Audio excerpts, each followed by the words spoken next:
Hey guys, welcome back to the channel. This is story about what if Naruto is saved by the Fire Daimyo part 1. Before I start, please do support for more amazing content and comments for part 2. Do consider to subscribe my channel and share my video to your friends and check out the description as well. Let's start the video. Today was a special day for the Leaf. The Fire Daimyo was in Konoha, touring it with his bodyguards, and a few select shinobi appointed by the Sandaime Hokage himself. The tour was a routine check by the Daimyo to see the progress of the Leaf, how it had grown since Kyuubi's sudden attack 7 years ago, and the overall status of the village the feudal lord had invested in like his father along with his father's own father years ago. The man wasn't scrawny like some of his fellow daimyos, who had inherited their positions and done nothing to improve themselves. This Fire Daimyo, as with his father and grandfather before him, had trained themselves to be in peak fighting condition. The reliance of shinobi was not something the Fire Daimyo liked to consider, regardless of how cost-effective using them over maintaining an army of samurai. Still, the resources put into Konoha had helped greatly in the long run, and had put a great deal of effort into balancing out funding both. At the moment, the routine inspection was going well, which was to be expected given the current track record, and yet for the Fire Daimyo it seemed so boring. The routine inspection was so routine. A bow from a person here. A smile there. No real chaos like back when Uzumaki Kushina was around pulling pranks on people. Oh, how the Fire Daimyo missed that when he traveled with his father on some occasions, and silently wished it would happen now. Strange how Kami answers one's silent unspoken prayers. "Get back here, demon!" yelled a Chunin chasing a blonde-haired boy, who was currently being pursued, and chased by several other shinobi of equal rank. "Why? So you can just beat me like you did last week?" said the blonde boy, as he dove through a hole in a fence, and smirked while running after hearing the loud bang. That followed from the lead shinobi hitting the fence. "Get him! Cut the Uzumaki brat off," said another Chunin in pursuit of the blonde. "Did I hear the name Uzumaki in connection to that boy? Curious. The Sandaime told me there were no other Uzumaki in existence after Kushina's death. How her child she was expecting died when Kyuubi attacked before the Yondaime could defeat it," thought the Fire Daimyo, as he saw the shinobi pursuing the blonde apparent Uzumaki, and what caught his eye was some of the Chunin had kunai in hand like they were going to hurt the child. But for what purpose? Why would Leaf shinobi use such weapons on a child? "Daimyo-sama, excuse this sudden surprise and interruption of your inspection. I assure you the demon brat will be punished accordingly, and brought before the Sandaime to face justice," said one of the Leaf shinobi assigned to the escort. "No. That's all right." Seeing that brought back some interesting and fond memories. "Tell me, why do you call the boy demon brat like the others, and why did one of them call the child Uzumaki for that matter?" said the Fire Daimyo, seeing the shinobi stiffen and look nervous. "We can't say, Daimyo-sama. We are under orders from the Hokage under a law he made to not reveal the reason," said another Leaf shinobi of Jounin rank. "I see. And that law includes me? Are you saying the Daimyo of Fire Country cannot be told due to this law?" said the Fire Daimyo while looking intently at the Leaf shinobi that had just spoken. "No. I mean yes. I mean I don't know, Daimyo-sama," said the Jounin, as he knew the law the Sandaime made was to keep the children from know about the fox, but to use it against the Fire Daimyo was totally unexpected, and unheard of in terms of keeping such information from the only man higher in rank than the Hokage. "It doesn't matter. Let's continue with the inspection," said the Fire Daimyo in a sudden cold tone that told the Leaf shinobi he was not pleased. With the Leaf shinobi walking in front of him, the Fire Daimyo made a hand motion, and brought one of his samurai close to him to lean forward.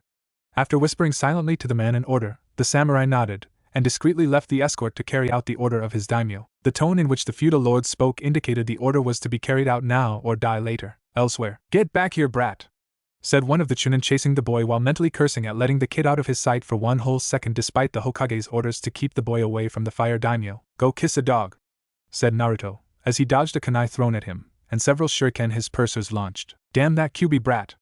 I'm going to enjoy skinning him alive," said one Chunin, as he wished his weapons made contact, and make the boy cry out in pain. "Get in line," said the other Chunin, knowing he was going to beat the boy bloody for disobeying them and staying in his room. They soon tracked the boy to an alley and found him unable to escape them.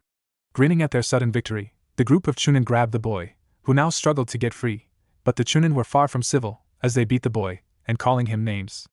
They knew the boy would heal up, that any injury given would vanish within a few mere minutes, and any complaint the boy made to the Hokage would fall on deaf ear since there would be no proof of such abuse. "Anything to say before we drag you to the Hokage?"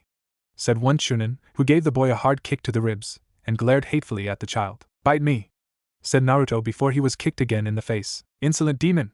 We allow you to live in this village out of the graces of our hearts, and all we ask is you obey like the good pet you're supposed to be while living in Konoha. The very fact you live is an insult to the Yondaime Hokage, but we tolerate you because the Sandaime wishes it, and tolerate your existence," said another Chunin, taking out a kunai and about to give the boy a few well-deserved stabs, knowing they could make up some story later. "I wouldn't do that if I were you," said a voice behind the group of Chunin, seeing them turn in his direction. "Who are you?"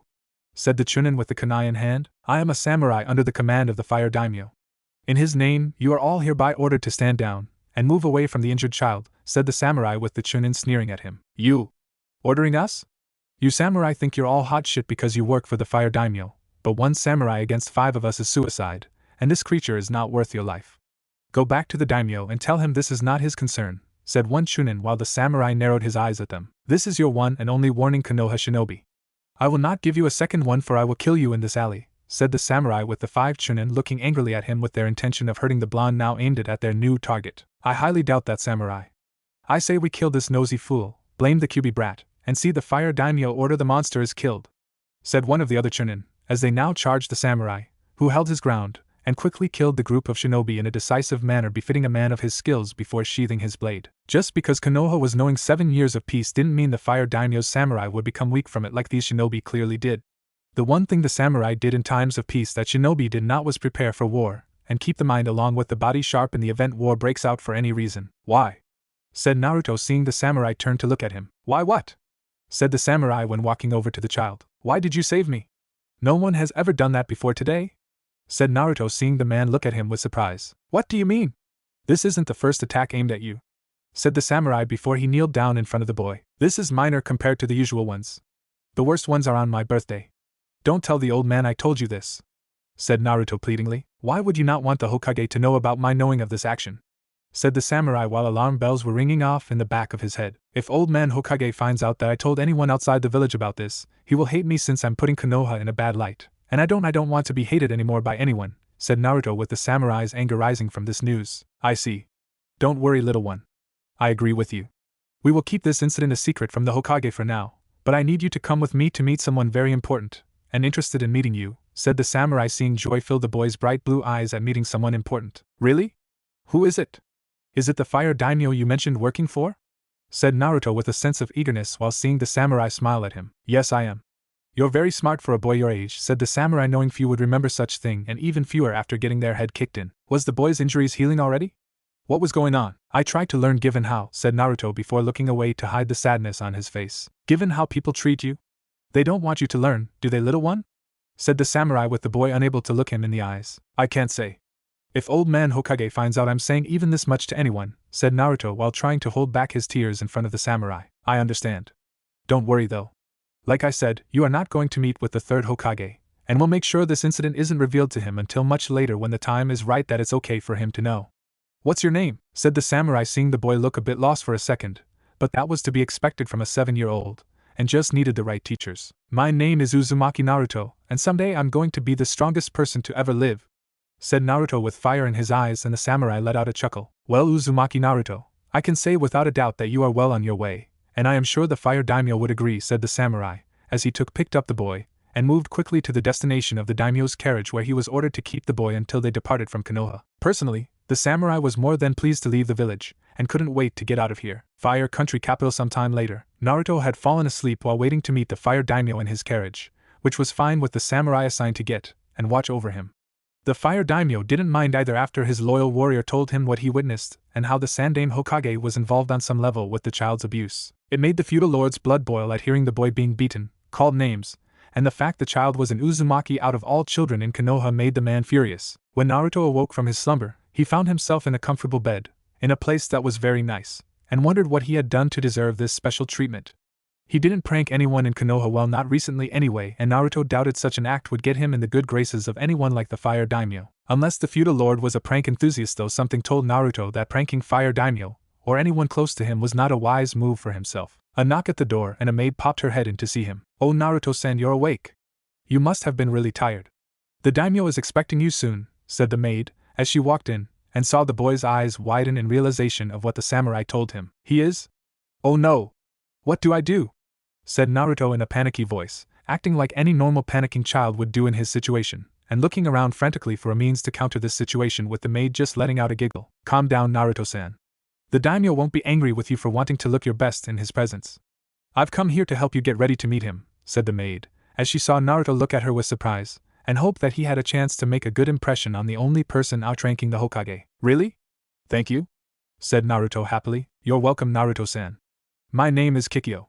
First, I'm going to get your bath ready, and one of my fellow maids will come in with a fresh set of clothes for you to wear after we're done, said the maid having a son of her own at Naruto's age. You're going to help me with my bath, Kikyo-chan? Said Naruto, suddenly surprised that she would help him since no one helped the boy when at the orphanage with anything. Of course. It is my duty. Besides, I have a boy roughly your age, and him bathing alone is not something a responsible adult should do, said Kikyo with a smile and helped the boy to the nearby bathroom where the bath was set up. Fire Daimyo's office sometime later. The Fire Daimyo looked at the boy sitting across from him, looking nervous while trying at the same time to be respectful, and not fidget in his presence. Not easy to do with a 7-year-old filled with energy, and even more difficult when the child is an Uzumaki. It was clear Naruto had questions about things, but knew better than to ask things right away, and was waiting for Regal Man to speak. The boy was smart for his age despite the evidence of his education being next to nothing while possibly being given just enough of a basic education to read, write, and speak when such a task would be required of him. You have questions, young one. Ask them and I will answer to the best of my ability, said the Fire Daimyo calmly to the boy. First, I want to thank you, and the samurai responsible for saving me.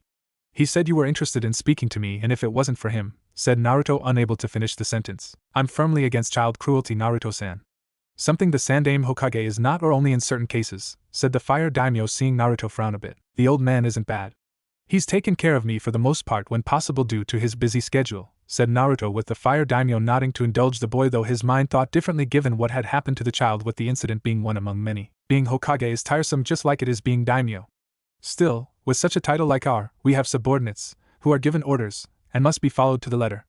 Though for a shinobi of the leaf has to do it in 2 ways. 1. The order must not be treasonous to the leaf, as well as against the Hokage running Konoha, and on a higher level against me, said the Fire Daimyo, seeing the boy nod with some understanding. So those shinobi that attacked me were committing acts of treason? Said Naruto, seeing the feudal lord nod, as well as several other laws of this land in which I rule. Tell me, Naruto-san, how many attacks have you suffered while living in the leaf? Said the Fire Daimyo curiously, and the boy stiffened. I can't say, said Naruto, seeing the man close his eyes for a moment in thought. You don't have to, since my samurai responsible for rescuing you earlier told me it was more than just that one incident he witnessed. Some were even worse on your birthday, correct? Said the Fire Daimyo, with Naruto nodding slowly. Yes, sir, said Naruto, while the Fire Daimyo looked at him with those piercing, soul-searching eyes. Do you know why? I'm sure you've asked the Hokage why they attack you, right? Said the Fire Daimyo, seeing Naruto nod. I have, but the old man told me I was too young to understand, and would explain it to me one day, said Naruto, seeing the feudal lord's eyes harden. I bet he did. Beat any sense of right and wrong out of the boy, so when he was told there would be no resistance in his mind. Damn you, Sarutobi, thought the Fire Daimyo before refocusing on the curious and yet cautious boy. Do you know why I am hated? Said Naruto, seeing the man's eyes soften now. I have a theory, Naruto. Though I need time to gather evidence before I can confirm it and tell you if it's even true, said the Fire Daimyo, seeing Naruto nod. What about my parents? The villagers said hateful things about them. Calling my mom bad names I shouldn't repeat, as well as something about my dad too, but the Hokage told me they were great people in Konoha, and yet he wouldn't tell me who they were. Do you know who they are? You're the most important person in the land and would know who they are, right? Said Naruto, with the Fire Daimyo's blood now boiling with rage at hearing this new piece of information. I do know who your parents are, Naruto. Whatever mean things they say about them and the names they are called are not correct. Far from it. They were great people and heroes of the leaf. I don't know why the Sandaime didn't tell you who they are, but he should have done that, and more importantly he should have told me you were alive, said the Fire Daimyo, as he saw Naruto looking at him curiously, and with hope in knowing the names of his parents. You know who they are? Can you tell me? Please, Daimyo-sama. I won't ask anything of you if this one wish could be granted. Please tell me who my parents were, said Naruto, getting on the floor and bowing to the shocked man. Rise, child. I do not wish to see the son of my 2 close personal friends bowing to me in this manner, said the Fire Daimyo before walking around his desk and now kneeling before this child with tears running down his whiskered face. Who were they? Please tell me, said Naruto, seeing the feudal lord nod. Your parents' names were Namikaze Minato and Uzumaki Kushina. Your father was the Yondaime Hokage of Konoha, and your mother was heiress to the Uzumaki clan. She was the last Uzumaki when Whirlpool Country was destroyed in one of the shinobi wars and was considered the last before you came along, said the Fire Daimyo, seeing Naruto was surprised to hear this and was unable to comprehend this information. My father was the Yondaime Hokage. No. No. It's not true. That can't be true. If it was, then the people wouldn't hate me, said Naruto, as he hit the Fire Daimyo in the chest area, and the feudal lord held the boy close. I'm sorry, Naruto. I truly am. Believe me when I tell you that they were your parents, said the Fire Daimyo, while the boy cried in his arms while struggling to accept that his parents had been such great people while he himself was treated less than the garbage people tossed outside into alleys that stray animals went for food. Why? Why do people hate me? Why do they love my parents, but hate me? said Naruto, seeing the fire daimyo sigh, knowing he really wasn't sure himself, but still had an idea of why. And yet Naruto didn't need to be freaked out right now. I think I know why, Naruto, but I am unsure if the reason is in fact what I suspected, and if you give me time I will find out why. I don't want to give you an answer that isn't true, said the fire daimyo, seeing Naruto nod silently. Where will I stay while you're finding this out? Said Naruto after a moment, since he did not have a home to live in. Here in the palace with me, said the fire daimyo, knowing the boy would be safer here than in Konoha. Here? Are you sure? Said Naruto nervously, since he didn't want to impose. I insist, Naruto. You are hereby considered my guest of honor in my home, said the fire daimyo, with the boy looking so happy at this news. Thank you? Thank you? I'll be on my best behavior. No pranks, said Naruto, knowing that to be a hell-raiser in Konoha was one thing, but in a place like this, and someone so high up, was unwise. The fire daimyo just laughed. Well, maybe a prank or two wouldn't hurt. My guards need to be tested on occasion so they don't slack off. Just let me know in advance when it's coming, said the fire daimyo, as he saw the boy grin, and knew Naruto got it from his mother. Deal, said Naruto, with the two laughing, with the boy's laugh being truly genuine this time. Excellent. Now Naruto, while you are here, I want to see you become strong like your parents, and one day surpass them. For that to happen, I'm going to arrange a series of teachers from my samurai, several of the Guardian 12, and even shinobi handpicked by myself to oversee the training for the next couple of years. Do you approve? Said the fire daimyo, seeing the boy nod enthusiastically at the idea. Absolutely, said Naruto, seeing the man smile further. Follow me.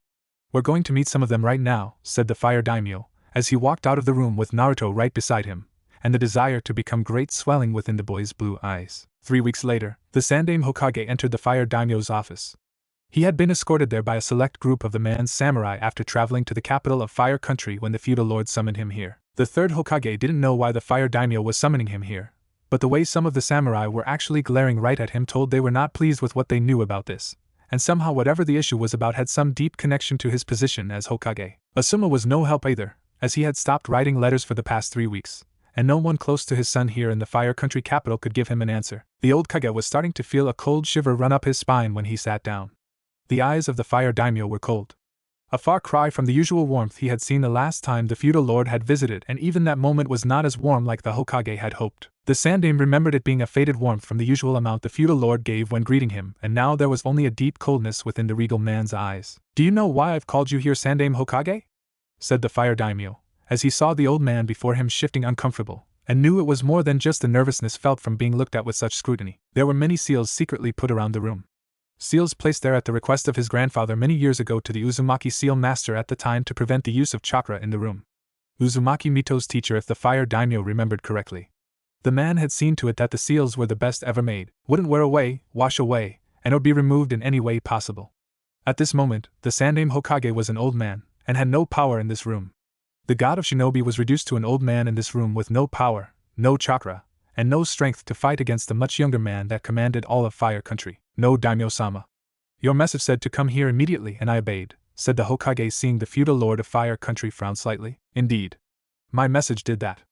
In fact, I believe I wrote in my message that I was in fact commanding you to come here immediately 1 week ago, said the fire daimyo, seeing the Sandaime wince slightly. There was an internal matter of who would be running Konoha until my return, and there were several volunteers, said the Hokage, with the fire daimyo frowning further. It took you nearly a week to decide? Such a temporary replacement should not take so long to put into position unless you were dragging your feet, and there was something else that you felt required such a delay in seeing me, said the fire daimyo, seeing the elderly Kage wince again. I admit I was delayed, and for that I am sorry, daimyo-sama, said the Sandaime, while the feudal lord scowled further with a fury in his eyes the Hokage had never seen in the man until now. Do I come off as a fool to you, Hiruzen? Do you honestly think I am some kind of naive idiot? Said the fire daimyo, with the Hokage looking shocked at his line of questioning. Daimyo-sama, I don't understand. Ah, said Hiruzen, while the fire daimyo reached his limit in terms of patience with the Hokage and slammed his fist down on his desk. Do not take me for fool. You know damn well why you were late to my summons, yelled the fire daimyo, seeing the Hokage looking like a deer caught in headlights. The Hokage didn't know why. Hiruzen had turned Konoha inside and out the past week trying to find a single person in the village. A single child, which he didn't even know was missing until much later due to the shinobi, or the people in general within the village not caring about what happened to this boy. The Hokage went to every place in Konoha he knew the boy liked to hang out, searching for the child, hoping the villagers and his shinobi didn't do anything too damaging to the child. A boy named Naruto. Uzumaki Naruto. Daimyo-sama, I don't know, said the Hokage, as he saw the younger man frowning at him, and knew lying was pointless here. You don't know what? You don't know where Uzumaki Naruto is? Is that what you want to say? said the fire daimyo while seeing the old Kage before him sweating up a storm. How did? Said the Sandaime while trying to figure things out in his head. How did I know? How did I find out? As in, how did I find out that the son of my two dearest friends of mine was being abused by the very village they defended so nobly? Said the fire daimyo while the Hokage was trying to keep his composure. This isn't happening, thought the Sandaime while the fire daimyo produced a folder filled with information. The boy has been here for 3 weeks. Since then, I've had my agents do a little digging in Konoha, and found some interesting pieces of information. Now before you begin to ask yourself how did I not know about this, I want you to remember that my resources are not limited to my samurai, and the shinobi of Konoha that are apparently more loyal to you than you are to me, said the fire daimyo pushing the folder filled with various pieces of information to the Hokage, who dared not touch, or open it like the contents held some kind of disease. What has the boy told you about Konoha? Said the Sandaime at last, though his voice was barely a muffled whisper. Enough. After our talk, I felt the need to launch my own personal investigation, and see into some things about the boy's life you've been keeping from me, said the fire daimyo with narrowed eyes. The boy needed to be protected, said the Sandaime weakly with his voice lacking the conviction of that statement. Oh, I agreed the boy needed to be protected, but not by Leaf Shinobi, and certainly not by you, said the fire daimyo knowing the Hokage was trying to think of a way to get in his good graces and the boy back in Konoha. Please daimyo-sama. The boy is important to the Leaf Village. His parents were, said the Hokage before the feudal lord slammed his fist on the desk again. His parents are dead. I know who they are, Sarutobi, and I know how they died, so don't talk to me like I'm some gullible fool. I also know that they would ashamed of Konoha for treating their only child like they have for so long, said the fire daimyo seeing the old man before him trying to think of something to get Naruto back in Konoha. The people of Konoha are suffering from their losses Kyuubi gave us 7 years ago. They just need more time to get over their pain, said the Sandaime while sensing killer intent from the guards behind him. And they have to take it out on Naruto? Are you saying that it's okay for them to channel their anger at the child for holding Kyuubi? Said the fire daimyo, as he had his doctor examine the boy, and saw the Yandaime's seal, so knowing what was held in the child was not hard to figure out. No. But you can't expect me to not care about the people in Konoha, said the Hokage with the fire daimyo narrowing his eyes at him. What about his godparents? What about Tsunade and Jiraiya? Why haven't they taken up the responsibilities in raising him? Said the fire daimyo with the Hokage shifting uneasily again. I can't say, daimyo-sama, said the Hokage with the feudal lord sneering at him. Can't or won't? Doesn't matter. Perhaps time in our dungeon will loosen your tongue while I appoint a new Hokage more competent than yourself, said the fire daimyo before motioning his guards to take the man away. Wait. I'll tell you, said the Sandaime seeing the samurai coming towards him. Well? Answer me, said the fire daimyo while glaring with sheer intensity at the old man. Jiraiya and Tsunade, they don't want anything to do with Naruto at all, said the Sandaime with the fire daimyo's killer intent rising, and the old Kage was truly fearful of this man. I thought as much. In the past 2 weeks alone, I've been secretly reviewing all financial transactions made since that night Kyuubi attacked, and found very disturbing reading material. Who allowed those two Sanin access the Namikaze and Uzumaki accounts? Who was it that allowed them to not only use it, but allow the village to take a sizable chunk for repair work? Repair work, which I recall was already given funds by me, and from my treasury, said the fire daimyo seeing Hiruzen looking nervous. The money from both clans went to very profitable investments in Konoha after it was realized such an error had been made, said the Sandaime. But the fire daimyo wasn't buying it, and the man pulled out another folder. By profitable investments, do you mean various stores, businesses, and overall house remodeling projects for various members of the civilian council? Some of which didn't even need such remodeling. How is that profitable? More importantly, how is Jiraiya and Tsunade spending the money from both clans to be considered profitable investments, as you put it? Said the fire daimyo seeing the third Hokage silent for a moment. I assure you, daimyo-sama, I will get to the bottom of this, and see to it that the money is retrieved too, said Hiruzen. But the daimyo held up his hand, which told the Hokage to shut up, and listen to what his feudal lord had to say. Don't insult me with this humble act, Hiruzen. It may have worked before when I fully trusted you to do your job, but my eyes have been opened, and what I see is a pathetic man unworthy of his station. Even as we speak, my auditors are heading to Konoha, and they will be digging deeper into the transactions of the village before punishing the Leaf accordingly. All those people that benefited from that money will be taxed and fined heavily. As of this moment, the Namikaze and the Uzumaki clan accounts are frozen until further notice, until Naruto is of legal age to have them. As for Jiraiya and Tsunade, they will be unable to use them for their own personal use. And by personal use, I mean no gambling, drinking, paying off debt collectors, and paying for women in the red light district. I am also revoking their Sanin traveling rights and ordering those two back here to face my own personal review of them, said the fire daimyo seeing the third Hokage looking fearful. But you can't. Jiraiya is needed out in the field with his spy network, said the Hokage since Jiraiya had been helping Konoha. And Tsunade? Said the fire daimyo waiting for the Hokage's excuse for her. She doesn't like Konoha, said the Hokage while the feudal lord of Fire Country just narrowed his eyes at him. I'm not asking her to return Konoha. I'm commanding Tsunade to come here to the Fire Country capital. If she refuses to obey, then I will mark her down as a missing nin with a massive bounty on her head to ensure your former student gets the message, said the Fire Daimyo, seeing the old man look pained by hearing this. What about Naruto? Can I see him? Said the Hokage with the Fire Daimyo shaking his head no, out of the question. I've arranged for several of the Guardian 12 to train Naruto. I'm also having one of the few shinobi in Konoha, who I know can be trusted to train him in the shinobi arts, and unleash his true potential. Like you should have done from the start, said the Fire Daimyo, seeing the Sandaime wince. Please reconsider, Daimyo-sama. Give me a chance to set things right with Naruto. To let him know I'm sorry, said the Sandaime with the Fire Daimyo shaking his head no with disgust written all over his face. No! Naruto does not want anything to do with you, Hiruzen. He knows about his parents. He knows you lied to him time and time again. I will not have you scar or poison that child's mind any more than you already have since his birth, said the Fire Daimyo with the Hokage looking like he was afraid. Naruto made a promise to me that he would one day become Hokage, said Hiruzen, and the Fire Daimyo looked ready to take his sword and strike the old Kage down. A promise that I explained to him was invalid due to it being made under false pretenses you set for the boy.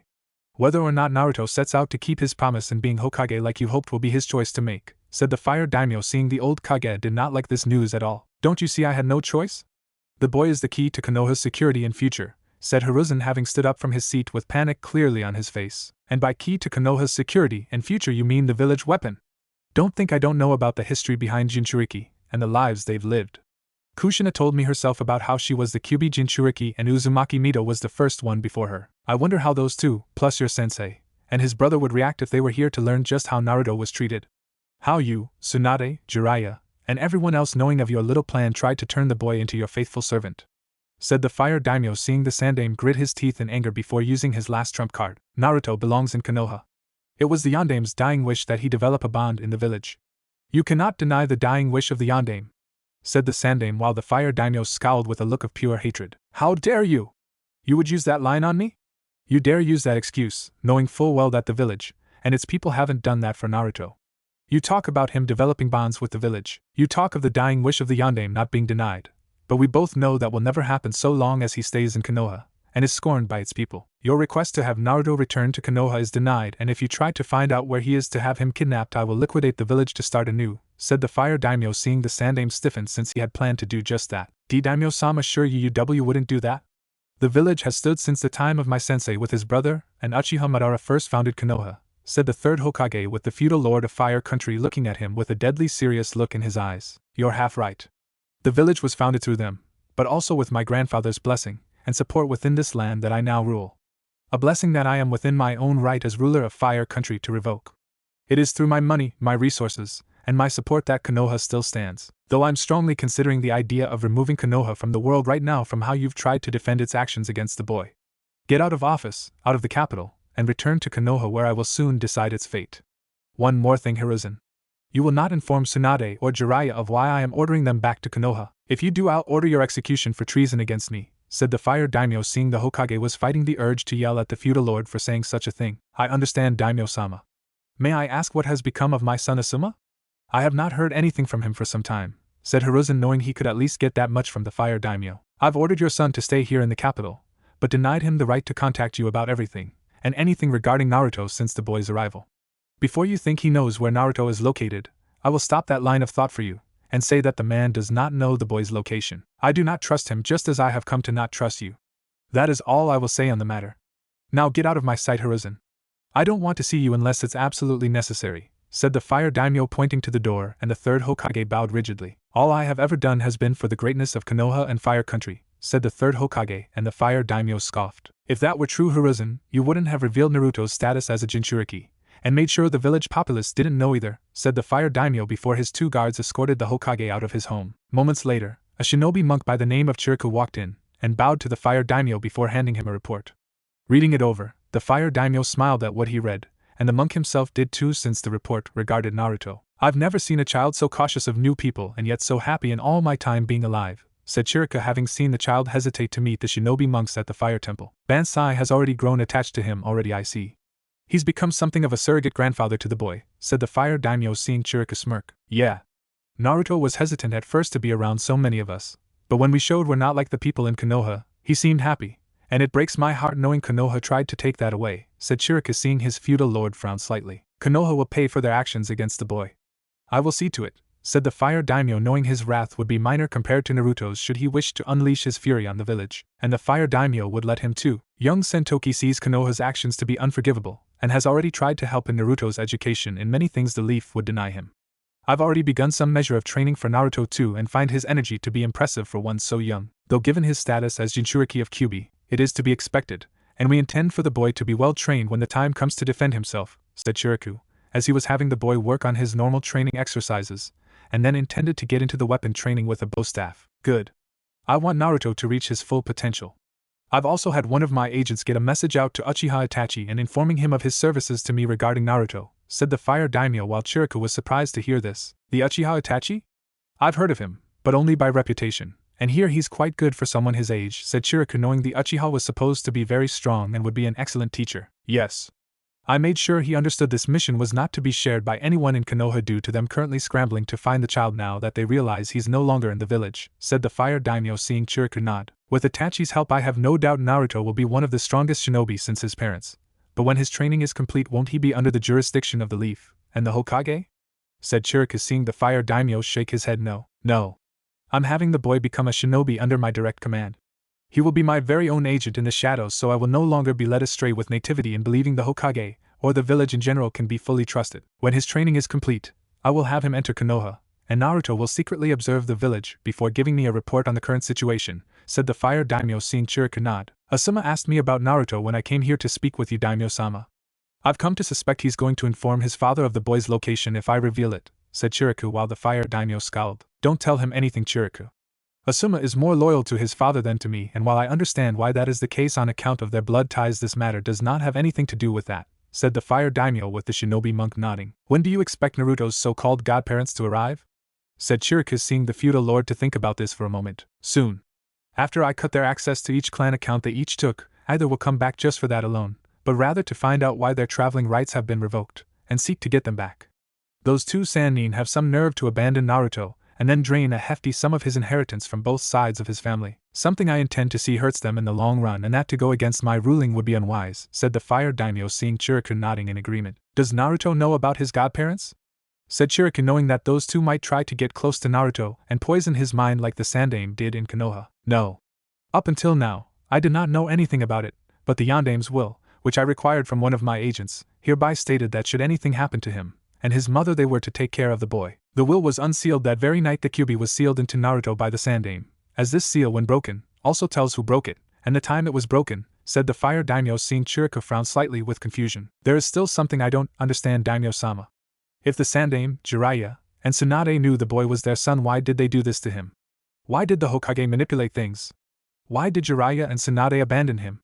It doesn't make sense, said Chiriku, while the fire daimyo nodded in agreement. When the two Sanin get here, Chiriku, I will see to it they answer my question, and for their crimes against the boy, said the fire daimyo, knowing those two had a lot to answer for, and he was going to see to it that they did, one way or another. With Naruto several days later, Naruto could honestly say he loved the fire temple, even if it was too quiet at times for his liking when meditation was required for the monks, and given his own nature could try his paper-thin level patience. The monks themselves were kind, smiling at him that he could tell were the genuine article, and they were teaching about their way of life. Naruto thought it was weird at first, but wasn't going to say it out loud since they were currently watching over him until the fire daimyo got things squared away in his palace, and was apparently getting to the bottom of some things. Banzai reminded Naruto briefly of the Hokage, but after the old man had betrayed him, the Kyuubi Jinchuriki was cautious of the elderly monk at first, and watched for any kind of deceit. After seeing Banzai was not like the old Hokage, the Uzumaki child warmed up to the elderly monk, and soon became the grandson this old man had always wanted in life. Banzai had been instructing Naruto on the fundamentals of being a shinobi monk,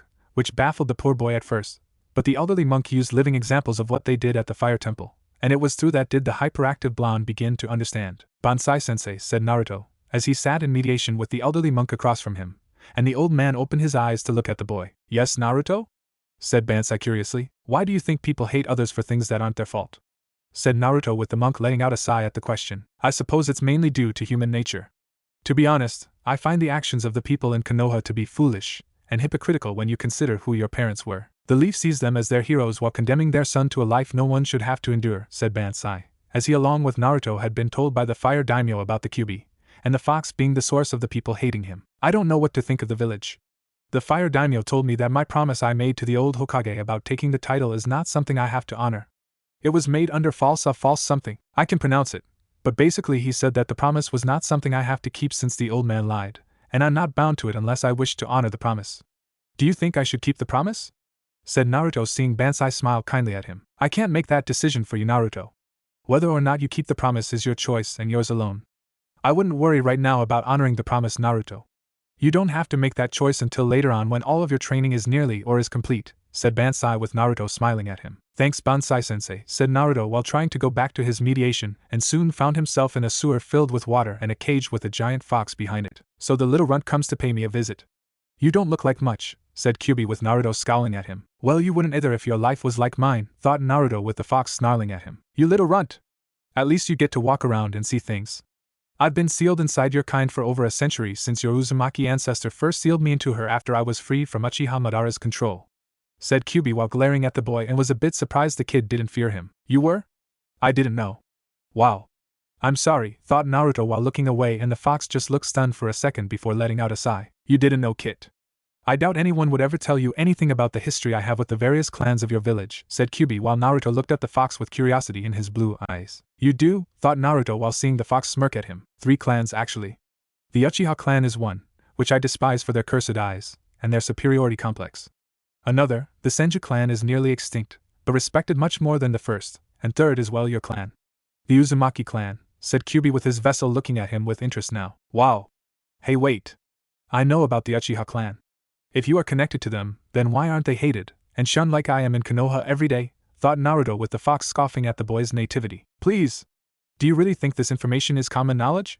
The only people who know about this are the members from each of these clans, and every Hokage up until now, said Kyuubi with an image of the Sandaime flashing in the boy's mind and snarled at it. I wonder if my parents would have told even me about you if they hadn't died in sealing you inside me when I was born, thought Naruto with Kyuubi scoffing again. They wouldn't have had a choice in the matter, Kit.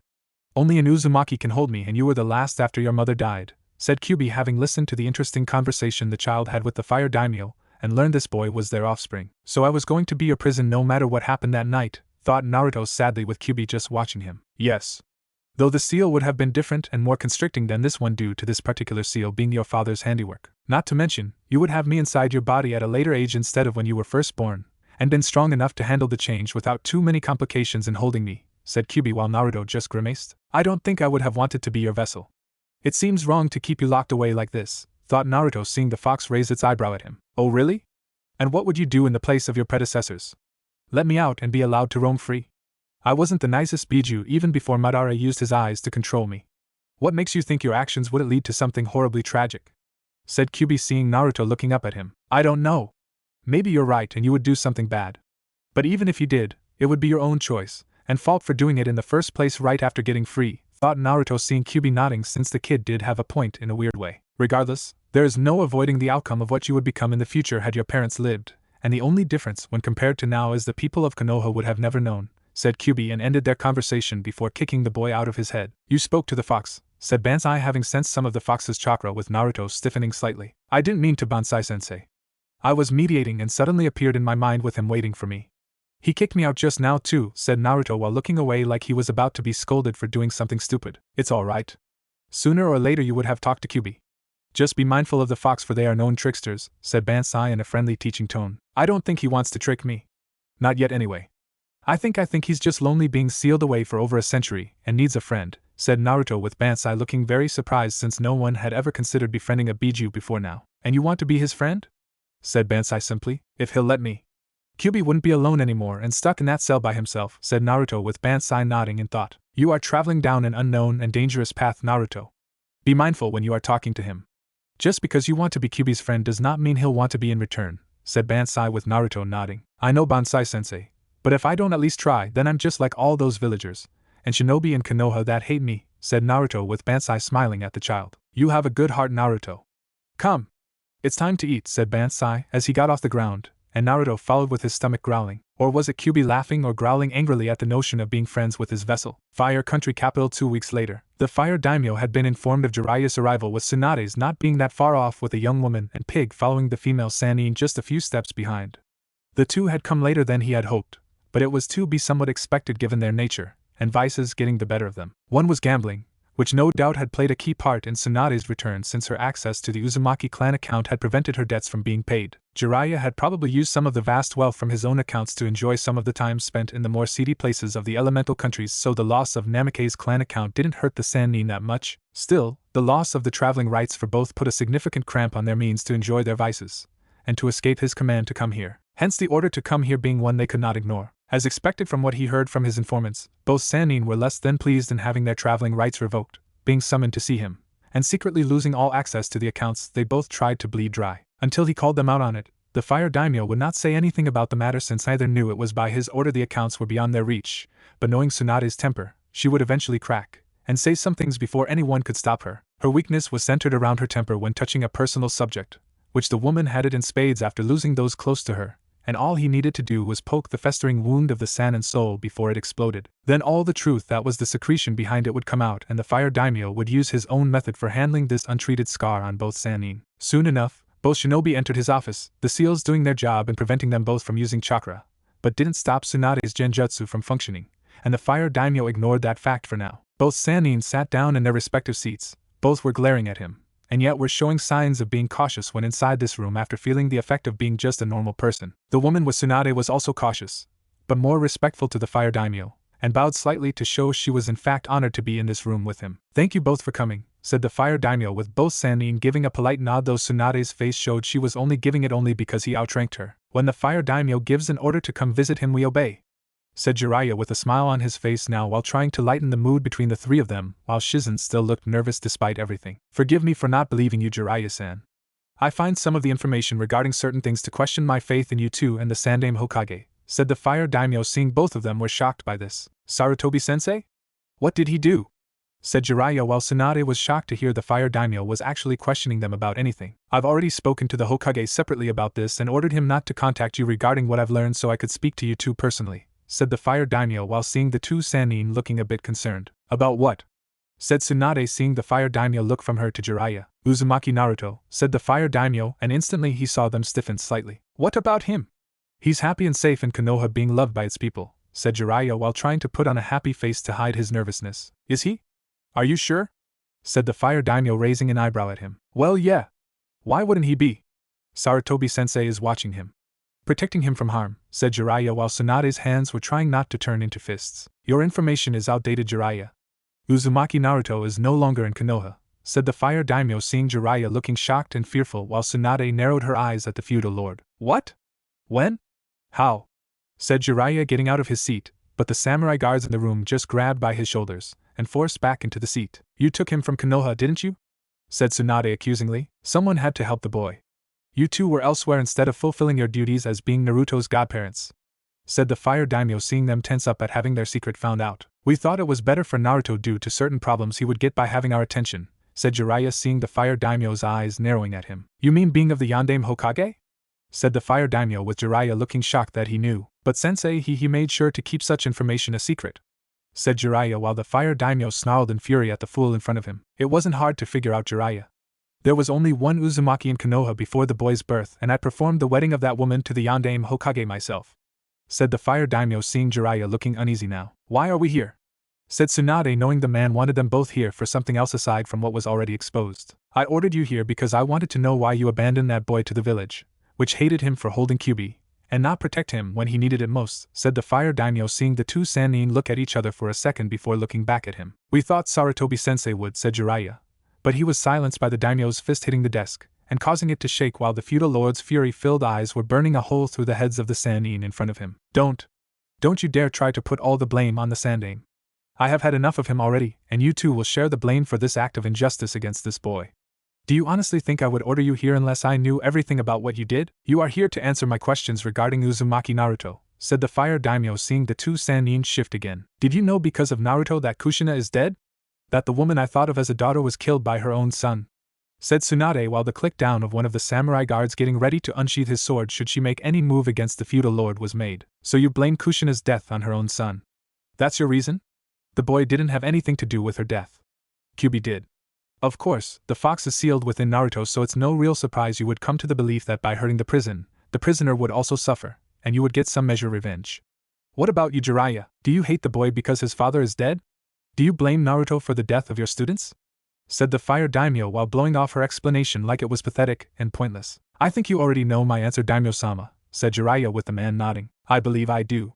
Your actions for the past 7 years in neglecting the boy and your duty to him speak for themselves. Hence why I order you cut off from both the Namikaze and Uzumaki clan accounts after I noticed the fortune from them being decreased drastically all these years by your hands, said the fire daimyo, seeing shock on Jiraiya's face and anger on Tsunade's own. You had no right, said Tsunade, getting up from her chair, but a hand to one shoulder and a blade to the side of her neck told the Sanin not to press her luck. I don't? Are you saying the fire daimyo of Fire Country has no right to interfere in the Leaf Village's affairs? A shinobi village, which resides in my country, and in my lands that I rule, said the fire daimyo, seeing the slug Sanin sit down though the sword was removed her neck now. Daimyo-sama, you must understand said Jiraiya, but was silenced by the glare the ruler of Fire Country gave him, and knew his words were only provoking the man. I understand perfectly, Jiraiya. You two were draining the Uzumaki and Namikaze clan accounts dry, so when Naruto did have the right to them they would be depleted down to nothing.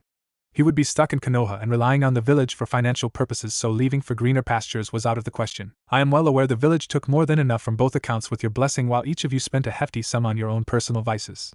You Senju Tsunade have been using the Uzumaki clan account to pay off outrageous gambling debts you racked up from your time in casinos, if not spending it on sake at bars. Jiraiya here has been spending money from the Namikaze clan account while having more than enough money in his own account from the smutty books he writes while supposedly living the life of a hermit. Am I wrong? Said the fire daimyo, seeing neither one answer. What do you intend to do with them, Daimyo-sama? Said Shizune, knowing she herself could be punished for Tsunade's actions just by being with her, while fire daimyo looked at her now. The mouse speaks. First, I hereby order you two back to Konoha, and to stay there unless I say otherwise, said the fire daimyo, with the two Sanin shouting in protest at this order. You can't. My spy network.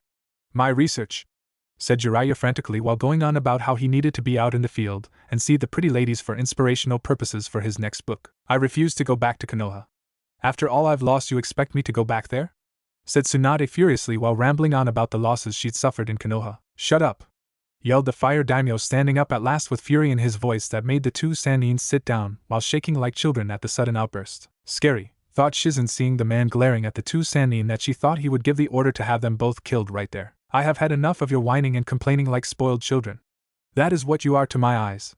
The Sandaime didn't have the courage to discipline the two of you in your genin years, but I will now, and I know of the perfect punishment befitting the many crimes that you committed against Uzumaki Naruto. As of this moment, you two are going to be dirt poor, and live in Konoha, living off very little that I allowed to be given. Jiraiya, all the money you have in your account made writing those smutty books now belongs to Naruto, and you will refill the Namikaze clan account back to what it was to the correct amount plus interest. Any and all money from those books now goes to him, said the fire daimyo while the man looked like he was ready to have a heart attack. But how will I live? I need money to eat food, a house to live in, and all the other basic essentials, said Jiraiya pleadingly. You claim to be hermit, correct? Living off the land without relying on things others take for granted? Do what you claim to be, Jiraiya, and suck it up, said the fire daimyo while Jiraiya just whimpered. This is not happening. This is not happening, thought Jiraiya with his mind shattered at the implication of the feudal lord's command. The same goes for you, Senju Tsunade.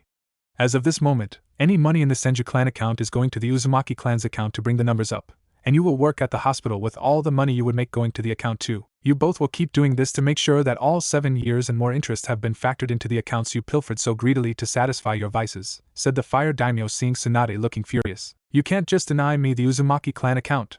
I am an Uzumaki by blood on my grandmother's side, said Tsunade, seeing the fire daimyo looking even madder, and you left one of your own to suffer needlessly. All the more reason to deny you the right to the account, said the fire daimyo while Tsunade was starting to show signs of panicking. I have gambling debts that need to be paid.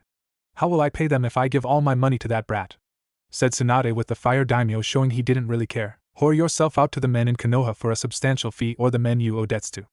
I don't care how you pay off the debts you owe, but I expect them all to be paid off separately from the money that's gained from working in Konoha's hospital. I'll even supply the necessary funding to that special project of yours to have medic nin be integrated into shinobi squads for battle to help reduce fatalities, said the fire daimyo, seeing the woman shaking with rage and despair at his words. What is to become of myself, Daimyo-sama? Said Shizune while worried for her own life now. You. That is a good question. Tell me your name, little mouse, and who do your loyalties lie with? Said the fire daimyo, seeing the woman look at Tsunade, who was glaring at her, and telling the younger woman not to leave her side. My name is Kato Shizune. I have been Tsunade-sama's assistant and student since she first left Konoha. I am a skilled medic nin and could be of any use you deem fit, Daimyo-sama, said Shizune, seeing the man nod. That's good to hear, But you didn't answer my question regarding your loyalties lied, and I am not blinded by the fact Tsunade here is glaring daggers at you in a silent command to stay with her through this punishment, said the fire daimyo with Shizen's view of Tsunade now being blocked by a samurai so she could focus on the feudal lord asking about where her loyalties resided. With all due respect daimyo-sama, I cannot answer. I feel conflicted, said Shizen with the fire daimyo surprisingly smiling at her. I understand. I wish to show you a medical file on Uzumaki Naruto my agents acquired, and since you are a medic nin, I think it's only fair you read it, said the fire daimyo, as he produced the thick file, and saw Shizen was hesitant to even open it. All of this is Uzumaki Naruto's medical file, said Shizen, as she walked over to his desk, and slowly took the file with trembling hands. Yes. The boy has paid a heavy price for your teacher's neglect in protecting him in the last 7 years, said the fire daimyo seeing Shizen read over the file and saw her eyes begin to water. He's been stabbed multiple times in the back? Second-degree burns from being set on fire? Bones needing to be reset along the ribs and legs from being struck by blunt objects of all different kinds, said Shizen, as she kept reading the same type of thing over and over with reports from some of the doctors leaving cruel comments about how Naruto's attackers should have finished the job when they had the chance. Yes. Even then, the doctors did a poor job in resetting them, and the Kyuubi itself had to do the job they failed to do completely themselves, said the fire daimyo with Shizen dropping the file on his desk and looking horrified at Tsunade. Don't you dare leave my side, Shizen! Who was it that trained you? Who was there for you when your uncle died and had no one left? I am your sensei and I expect you to side with me, said Tsunade with Shizen glaring at her and surprisingly slapped the Sanin across the face. Side with you? It was because of you and your hatred for this boy that he suffered enough already. But even now it's still not enough for you, is it, Tsunade? That all this pain Naruto endured be enough to remove any hatred of Kyuubi from your soul? Well, I won't side with you on this. I've put up with your gambling, drinking, and the occasional running from debt collector until the money was gathered to pay them off. But I won't stand by you on this matter. My loyalty is to the fire daimyo and Uzumaki Naruto, said Shizen seeing Tsunade's face now filled with shock and betrayal. You're betraying me? Me? After all I've done for you? Said Tsunade before she was restrained by several samurai. And what have you done to Naruto? Even now you don't feel any regret for betraying him. Nor does he, yelled Shizen before she pointed a finger at Jiraiya, who stayed silent the entire time and refused to look at the younger woman. He killed Kushina. That monster is the reason she's dead, yelled Tsunade defiantly. Enough, yelled the fire daimyo, making both women stop their verbal war before it got too out of control. Daimyo-sama, I humbly wish to appoint myself as Uzumaki Naruto's personal doctor, and pledge on my life to your service. I swear to never betray either of you, said Shizen bowing to the fire daimyo, and wished for him to accept her request. I accept your request, Shizen-san. After these two leave the capital for Konoha, I will arrange for you to see Naruto, and watch over him to ensure any severe injury can be healed, said the fire daimyo before motioning his guards to take the two Sanin out of the room and eventually out of his home. I will do everything in my power to protect Naruto, said Shizen, as she saw the feudal lord in front of her nod, and his face went from happy to serious. I will hold you to that, Shizen. For the day you betray this vow is the day you die, said the fire daimyo with the woman nodding and accepting such a consequence. Shizen had no intention of betraying the boy. She was not Tsunade, Naruto panted, as he walked carefully on the wooden poles while blindfolded, and readied his bow staff for another assault by the shinobi monk in position to strike. At the moment, he was shirtless, wearing grayish GI pants the other shinobi monks wore, and his wrists tapped near his elbow. What was once a short, scrawny, and malnourished child was now a young warrior with lean muscle from years of constant training under his belt. At the moment, he was going through one of the many exercises at the fire temple, which were insane at first, but now after 5 long years of constant training, this was a walk in the park, and one of the boy's favorite pastime. When Naruto wasn't training with the monks, he was training with Itachi, who had proved to be an interesting sensei, as he believed in not fighting unless necessary, and for a noble cause greater than himself. Something Itachi felt was what the Yondaime Hokage believed in, and Naruto agreed was true too. Kyuubi didn't like the idea of an Uchiha being so close, making his thoughts known to Naruto with the blonde ignoring them for now, and focus on the man's training exercises. Steady, Naruto, said Bansai, seeing the boy dodge a strike before blocking another, and moving quickly blocked another hit aimed for the back of his head. Jumping into the air, Naruto landed on a wooden pole 5 down from his now previous position, and instantly sensed the shinobi monk trying to take the ground out from under him. Leaping to another wooded pole, the blonde felt the movement of the staff from the enemy staff below his feet before it could hit, and soon found himself in the enemy trap to attack him from nearly all sides. The shinobi monks attacked swiftly, decisively, and landed a few hits of the own on Naruto despite his best efforts in blocking them, and they didn't hold anything back either. Still, Naruto had gotten through the pain when he first started this, and ignored it to keep pressing on until an opening appeared from a missed strike. Leaping away from his foes, the Kyuubi Jinchuriki expanded all his senses, and found some of the enemy moving to force him back into the trap. However, Naruto was not one to be trapped more than once, as struck back against several of them, hearing the cries of pain and surprise at the change in his tactics. Others soon came at him so he couldn't catch his breath, but Naruto held his ground and successfully repelled his enemy from his person. "That's enough," said Bansai, seeing the shinobi monks obey and Naruto doing so several seconds after the command to ensure it wasn't a trick. Removing his blindfold, Naruto wiped the wetness from his forehead and looked down at his exposed torso to see the bruises there already fading. Shizune had given him a full medical exam the moment she arrived, wanting to see just how malnourished his body had been, and wasn't surprised to see his body had only just begun recovering from such a thing. She was glad the shinobi monks had begun countering the problem and was a little on guard when seeing Itachi at the fire temple. However, after the Uchiha prodigy explained his purpose, Shizune was more at ease and watched Naruto's training with a careful eye. "How did I do, Bansai-sensei?" said Naruto, as he leaped down from the training platform with the greatest of ease, and saw the old monk smile approvingly at him. "Good. Though you have to still be mindful of your surroundings.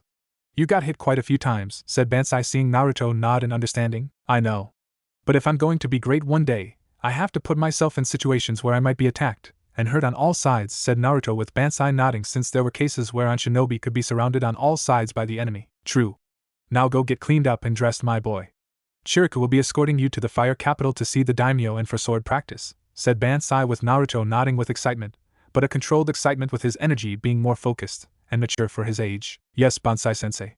Will I be training with Hajime Saito again?" said Naruto eagerly, since the samurai was a man that embraced the ideal of the samurai. "I don't know. Possibly. I must admit, we were all surprised when you asked to take up his sword style, since you're not left-handed." "Why is that?" said Bansai, with the blonde just grinning. "It throws the enemy off. They see a right-handed guy and don't expect him to use the sword with his left hand," said Naruto, with Bansai liking that concept. "I see. Interesting idea, my boy. It will serve you well in the future," said Bansai, with the boy nodding and running off to get ready. "He's grown so much in the past 5 years. It's almost hard to imagine," said Shiraka, as the shinobi monk and a member of the Guardian 12 walked over to Bansai to see the boy head to his room. "Yes. That boy has the power to change the world. For good or for ill," said Bansai, as he saw the potential the boy had when they first started to train him with the bow staff, and was impressed with the child's adaptation skills. "It will be his choice to make in that regard. All we can do is make sure he is strong enough to take the journey down life's complex road," said Shiraka, as he had several talks with the Summa, which turned into heated arguments about the boy, and how the third Hokage wanted the child back in Konoha. Apparently, the third Hokage, the councils, and various other factions in Konoha felt the boy should stick to one path that allowed Konoha to prosper while others suffered for it. But the shinobi monks at the fire temple knew better, as they had seen the boy's sheer potential, and knew it would be selfish to let such a thing not be shared by all those in need of it. Konoha at the moment. The Sandaime Hokage looked at everyone in the room attending this meeting and knew the past 5 years had not been wonderful for the village. Far from it. After his return to Konoha, the Hokage convened a meeting with everyone, and informed them of what had happened with the fire daimyo. As expected, the meeting room went into an uproar, and various members on the councils demanded Naruto be returned to Konoha to be killed. Others called for the boy to be interrogated and imprisoned for trying to manipulate the daimyo with his demonic influence. They would not stand for the boy's actions that had drawn the feudal lord's eyes toward the village, which the Sandaime had spent a great deal of time and effort in preventing by assuring the fire daimyo he could run Konoha without assistance. Now the fire daimyo thought otherwise if the past 5 years was any indication. It took roughly an hour for the Sandaime to quiet the voices down before telling them that the fire daimyo was less than pleased with the village, and the audit being performed had revealed more unpleasant things that would soon bring down the feudal lord's wrathful hand. Apparently, the audit revealed Konoha spending more money than they apparently had on record, and a redirection of funds in various places had been discovered leading to Danzo's private security force. The Sandaime had officially disbanded the group for some time and had reintegrated all the shinobi in the program into normal shinobi ranks befitting their skill level. At the same time, the Sandaime allowed Root under his former rival's command, using this excuse provided that Root protected Konoha, and Danzo never used these shinobi to undermine his authority. However, the audit revealed the program to be very much active, under a new title to get it conveniently around the Sandaime's order, and thus any action by the daimyo at the moment on where the money was being sent. The feudal lord was less than pleased since Root was still Root no matter how Danzo dressed it up, and the daimyo ordered that the Sandaime's former rival be forbidden from having any such force under his command. The old war hawk was silently fuming over that for days if not weeks after, since all of his shinobi were unable to move from the shadows under his direct command, or else he would be executed for treason. The auditing of Konoha's financial records had also revealed that both the civilian and shinobi council had members in the two groups pilfering the funds from the Shinobi Academy account. The result of this had been the severe cutbacks on various programs, and ultimately caused the Shinobi Academy to produce shinobi not up to par with the older generation. Academy students weren't told how severe a life of a shinobi was, but rather the glory and history Konoha had since its founding. They became unprepared for the hardships that came with being a ninja, with their senseis having to pick up the slack if they graduated after taking the real test. When Tsunade and Jiraiya returned to Konoha after their own chewing out from the fire daimyo, many were ecstatic about having the two Sanin back in the village. At least until they learned of the feudal lord of Fire Country ripping into them about their own neglect of their duties as Naruto's godparents. When they told the Sandaime of their given punishment, the Hokage sighed in defeat, knowing that any chance of finding and extracting Naruto from the fire daimyo's grasp was not possible. If anyone could have found the boy before retrieving him, it would have been Jiraiya, but the fire daimyo had basically threw the Sanin into the largest prison in all of Fire Country, that was Konoha, and told him to stay there until otherwise commanded. That was 5 years ago. Word of what happened regarding the fire daimyo's disapproval Konoha reached various ears of influential people and clientele, with many questioning their decision to employ the services of Leaf Shinobi. It put a significant dent in the budget, as the fire daimyo was redirecting the mismanaged funds away from Konoha to the Namikaze and Uzumaki clan accounts, while taxing the village heavily overall for their actions against the boy. Everyone was feeling the financial hit, while many in Konoha wondering what they had done to deserve this action by the fire daimyo. Many blamed Naruto, of course, but with the country's feudal lords supporting the boy, it was impossible to find and punish the Kyuubi Jinchuriki in their own way. Ironically, the actions of the fire daimyo had made the Uchiha clan think twice about the coup. They wanted to perform against the Hokage and take over Konoha, since the village was now under the feudal lord's ire. To take it over now or any time soon would just make the Uchiha clan a target for the fire daimyo to remove the village off the face of the map. Plus, with Itachi training Naruto, the boy could put in a good word with the fire daimyo about Uchiha Fugaka's eldest child and get in the man's good graces. As you know, it's been 5 years since Uzumaki Naruto was taken from Konoha by the fire daimyo and discovered our actions against the boy.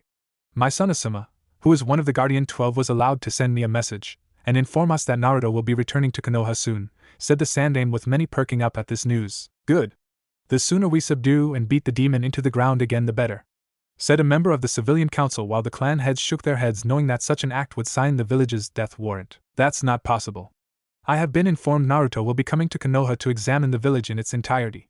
That includes the people and how they will react to him being back in the village. Not only that, but the boy is going to be made an official shinobi, but under the fire daimyo's direct command, and cannot be commanded by myself upon his arrival, said the Sandaime, with many cursing this fact, since the hope that when the boy was made a shinobi they could have the Hokage force the child into submission with his authority. So we just let him walk around without any action being taken, said Hamura, as he didn't agree with this at all, and saw Danzo gripping his cane tightly. Not surprising, since the man had lost practically everything from the fire daimyo audit and barely kept his position on the councils at all. There is nothing we can do, Hamura. Uzumaki Naruto is under the protection and direct command of the fire daimyo, said the Sandaime Hokage, with many on the councils not liking this one bit. We would not be in this situation had you been straight with us from the start, Hiruzen, said Inoichi, with the Hokage stiffening at what the man was referring to about Naruto's parentage. Hold your tongue, Yamanaka. You have no right to speak so disrespectfully to him like that, said Kohara, seeing the Yamanaka raise an eyebrow at her. And why should I be respectful to him? Why should any of the clan heads in this room be respectful? This man lied to us. He told us that Naruto was a no-named orphan. How his last name was given in honor of Kushina, and that was that. When we asked about the boy's father, he told all of us in this very room that Naruto's father was dead, and refused to give a name. He implied the boy was an illegitimate child from some nameless woman from one of the seedy areas of Konoha, said Inoichi, seeing the Hokage looking away from him. You made the people of Konoha believe Naruto deserved to only get the scraps of food he ate out of the garbage. Don't think I'm exaggerating about that. I know, because that's what he did at my home one night when he was 5 years old, said Chusa heatedly at the Sandaime, while the old Kage stayed silent. He wasn't exactly thrilled to trust others in Konoha either, thanks to the attacks made by all the troublesome morons in this village. My wife tried to take him in one night. That was one of the coldest nights we had on record, but he took off running into the darkness, and chose the bitter cold over her help. He actually felt safer in that weather than being a guest in the home of his fellow villagers. What does that tell you? Said Shikaka, finding the actions of this village to be a real eye-opener. That brat deserves to suffer after all we've lost, said Harino Midori, who was a civilian councilwoman, and had long since despised Uzumaki Kushina for snagging Minato. Many years ago, Midori during her academy days had dreamed of finding herself living a life of luxury despite seeking a career as a shinobi, and saw that future with Namikaze Minato due to his skills one day being that of a prodigy. Midori knew Minato would one day be a shinobi destined for greatness, and tried during the years to get him interested in her. However, the future Yondaime Hokage did not embrace such flirtatious advances from Midori, and instead became interested in the red-haired freak with a temper that was Uzumaki Kushina. It was then Midori tried to remove Kushina altogether, as she had heard Kyumo was interested in the woman due to her bloodline limit, and decided to get rid of her by leaking information to them, knowing they would act on it. The plan had been to remove the red-haired Uzumaki and nab Minato in a moment of weakness she expected the man to feel at losing Kushina. Unfortunately, Minato had not crumbled like she thought, and had actually gone after the bitch, with the two falling even deeper in love. It was at that point Midori had given up being a shinobi, and decided for a more administrative-based position within the leaf that would favor her in being very close to Minato. The new plan involved she worm her way into Minato's heart, then his pants, and finally his fortune by seducing him to the point where Midori would give birth to his first child, so the man would have to marry her. She would suffer through 9 long months of pregnancy, live with Minato for a few years, divorce him, and basically get paid child support in her dream house paid for by her future ex-husband's money. Unfortunately, Kushina had once again beat her by marrying Minato first, and then had becoming pregnant with the man's child.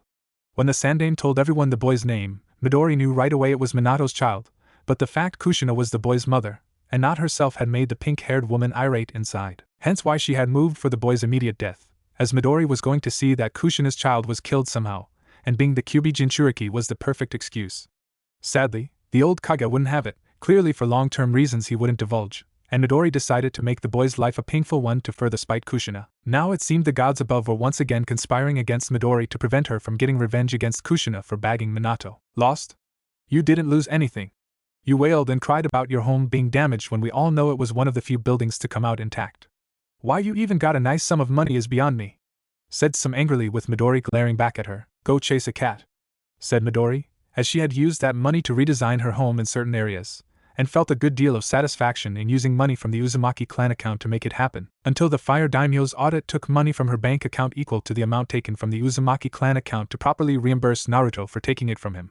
For Midori, she felt Naruto was not worthy of such wealth, and felt such a fortune belong in her capable hands. Why should some demon child be entitled to such money when a more worthy and capable person could manage the funds? Midori wouldn't stand for it. Enough. Naruto will be arriving sometime next week. I expect everyone in Konoha to be civil and polite to him. If we don't turn the Fire Daimyo and Naruto's opinion of us around, we may lose all funding with our enemies coming to finish us off. I don't need to remind you of how the rest of the world has adopted a similar view after several things were brought to light by the Inquisition made by our feudal lord, said the Sandame, as he saw the various people in the room shift uncomfortably in their seats, and knew the leaf was on thin ice at the moment. One false step and they would fall through. Capital of Fire Country, Naruto stood across from his teacher Hajime Saito.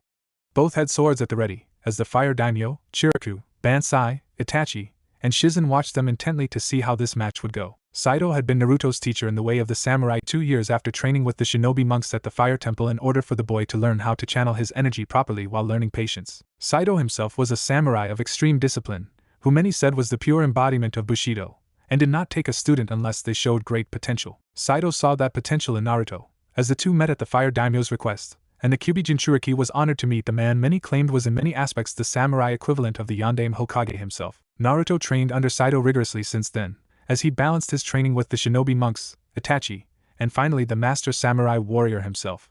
They started off simple, as all students must, and trained using kendo sticks, with Naruto being more on the receiving end of their matches. When they weren't sparring, Saito taught Naruto the principles of Bushido, how samurai embraced enlightenment like monks do, but unlike monks a samurai stains his hands bloody like shinobi do, and at the same time keep their honor by only drawing their swords in the name of their daimyo when the time calls for it. Saito believed that if monks are on one side that was light, shinobi were on the other in shadowy darkness, then samurai were in the middle between them, and keeping an eye on both sides to ensure either one moved against the daimyo. Clang, clang, clang, clang. Saito's and Naruto's swords clashed violently against one another, each one trying to push the other back, with Saito slowly winning and Naruto moving to his right to make the samurai warrior's own momentum be used against him.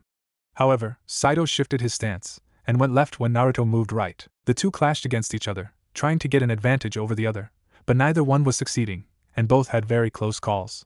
Their swords had cut through their opponent's clothing, hair, and flesh, though minor cuts at best. Enough, said the Fire Daimyo when both of them had gone into the Gatatsu stance, and knew they were getting serious. Based on my observations when fighting him, Uzumaki Naruto's speed is impressive for someone so young, and his skill with a sword is equally impressive. His level of patience is high, which one needs whether becoming a samurai, shinobi, or a monk, said Saito, seeing Naruto bow to his teacher and hearing his praise. Is he ready to face the outside world? Said the Fire Daimyo, seeing Saito look at Naruto with an intense analytical gaze. Yes, said Saito after several minutes, with Naruto letting out a breath he didn't know was being held back. Do you agree, Itachi? Chiriku? Said the Fire Daimyo, seeing both nod. I believe he is ready, said Itachi simply. So do I, said Chiriku, seeing Naruto's face showing he was grateful for their opinions of him being so positive. Very well. Uzumaki Naruto. As Fire Daimyo of Fire Country, I hereby declare you to be a shinobi not only of Konoha, but a shinobi under my direct command, and only answer to me. You are trained to be a warrior of light, dark, and a gray middle that allows you to walk these worlds. You will be messenger, my harbinger I send in my name to enforce my will. My eyes and ears of the Leaf Village. The defender of fire country and feudal lord. You work in the shadows to serve the light and smite all the evil that threatens us like your parents. Do you accept this great responsibility I have set before you, Uzumaki Naruto? Said the fire daimyo, seeing the boy now kneeling in front of him. Yes. I will be your harbinger. Your wish is my command, said Naruto before he was handed a shinobi headband, but was different from the Konoha headband the village wore, and saw the key difference right away. It had the fire daimyo's symbol instead of the symbol used on for the leaf. Then rise and be recognized by all as my harbinger. Rise and be known as Namikaze Uzumaki Naruto, the Yin-Yang Fox, said the fire daimyo with Naruto rising from his kneeling position, his headband now on his forehead, and saw his various senseis giving him a bow of respect. Thank you for the title, Daimyo-sama. I am honored, said Naruto humbly with the fire daimyo, who just smiled at him, and put a comforting hand on the boy's shoulder. You will be given traveling rights to ensure there are no problems with your means of reaching this country's allies to deliver messages. Just because you will be a shinobi under my direct command doesn't mean your missions involve killing people all over, since it would bring about a bad reputation for the both of us. However, I feel your first mission should be inside fire country instead of out, and require your own personal inspection leading up to the Chunin exams being hosted in Konoha this year, said the fire daimyo with Naruto nodding and understanding what he was saying. And should the end results of my inspection of Konoha be less than encouraging? If they are found wanting? Said Naruto with the fire daimyo frowning slightly. Speak to me in a coded conversation. I'll read between the lines. The phrase for the leaf passing will be the fire has been purified. The phrase for their failure will be the fire has been corrupted, and I will order its liquidation soon after, said the fire daimyo, seeing Naruto nod, knowing it was time for Konoha to be judged. Konoha a few days later. He's finally here, said Jiraiya, seeing Naruto walking into Konoha from his position the roof. The brat's lucky the fire daimyo is protecting him right now. I want nothing more than to choke the life right out of that brat, said Tsunade, as she saw Itachi and Shizune also walking with him into Konoha, with the people in the village giving them a wide amount of space. Easy, Tsunadeheim. This isn't a pampered kid we're talking about down there. Look at the way he walks and the look of focus in his eyes. He's been trained to defend himself against any potential enemy. Maybe even against us. Even if you got your hands around his throat, I bet the kid would make you work for it, and leave more than a few bruises to remember him by, said Jiraiya, as she saw Naruto heading for the Hokage tower, and wondered what the Gaki had planned for the Sandaime. Well, I'm going to enjoy seeing the Hokage reprimand Shizune and Itachi. Naruto may be under the fire daimyo's protection, but they aren't, and it's going to be pleasure seeing Sensei rip right into them like the daimyo did to us, said Tsunade before heading to the Hokage tower with a smirk on her face. Something tells me it won't be that simple, said Jiraiya, though it was more to himself than Tsunade, and Jiraiya was right. It was not that simple. When Naruto entered the Hokage's office, his escort of Itachi and Shizune stayed outside so to stay away from the Hokage. The Namikaze instantly handed the Sandaime a message scroll with the fire daimyo's seal and simply said read it before the Kage could even say anything to him. Upon reading the message, the Sandaime Hokage let out a tired sigh of defeat, and nodding to the boy that he understood the order given. Curious, Jiraiya along with Tsunade entered the room after Naruto left once the Hokage gave the brat a nod, and the toad Sanin read the scroll before his jaw dropped. Dear Hiruzen, if you are reading this, then Konoha has decided to not act recklessly, and tried to harm Naruto like I suspected might happen. In case you are wondering, I have informed the boy of his heritage, and has been aware of what should be rightfully his from the start. You will in no way stop him from living in the Namikaze estates, you will in no way try to manipulate him to be your prized weapon, and you will in no way allow the villagers to hurt Naruto. You will inform the councils, clans heads, and the entire village populace of Naruto heritage if it isn't known already. If your two students so much as try anything violent with him, he has my permission to not only be violent back, but kill them if there is no other recourse. And see to it that you are punished for not stopping either Sanin. The same goes for every shinobi of every rank under your command, as I won't tolerate any of them undermining my authority. And remind your village that it exists only because I allow it. Signed, Fire Daimyo of Fire Country. This was not how I expected things to go when I first put my plan in motion for Naruto, said Hiruzen with Jiraiya reading the note over once, twice, and even 3 times while trying to process this in his head. There is not a plan in the world that can keep an Uzumaki down, or even control. I warned you this might happen when I asked after things regarding the Kyuubi attack calmed down, said Jiraiya, seeing the Sandaime scowl slightly. I know, Jiraiya. You've been reminding me of this for the past 5 years. But I'm not ready to throw in the towel in regards to Naruto. He will serve Konoha and he will be its weapon in the manner I desire, said the Sandaime firmly to his former student. Careful, sensei. Naruto isn't naive anymore. You can't manipulate him so easily, said Jiraiya while the Sandaime growled at him. He's still young and I'm not out of the game yet, said the Sandaime before the sound of fighting echoed in the village below. Oh no! Said Jiraiya, having forgotten that Tsunade was also in the room, But the female Sanin didn't read the message since was expecting to see Shizune get a scolding from the Sandaime, and prey on the seed of guilt the Hokage would plant. Stop her, Jiraiya. Now, said the Sandaime, seeing Jiraiya leap out of the window to the sound of battle. Konoha streets. Hold still, brat, said Tsunade, as she tried to slug the blonde boy right in the face, but Naruto was too small, too agile, and too fast a target to land a decent punch. You are making a mistake in doing this, Tsunade-san.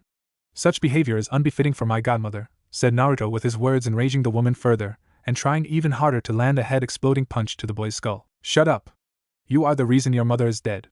Did anyone tell you that? That your mother's dying breath was caused by you taking your first one? No? Well, it was, said Tsunade, hitting the ground while Naruto leaped onto a building, his face unreadable, but his eyes blazed with fury, and narrowed at the blonde Senju before him. You think I don't know what happened that night? Kyubi told me everything. He told me how he was responsible for her death when my father tried to seal him into me.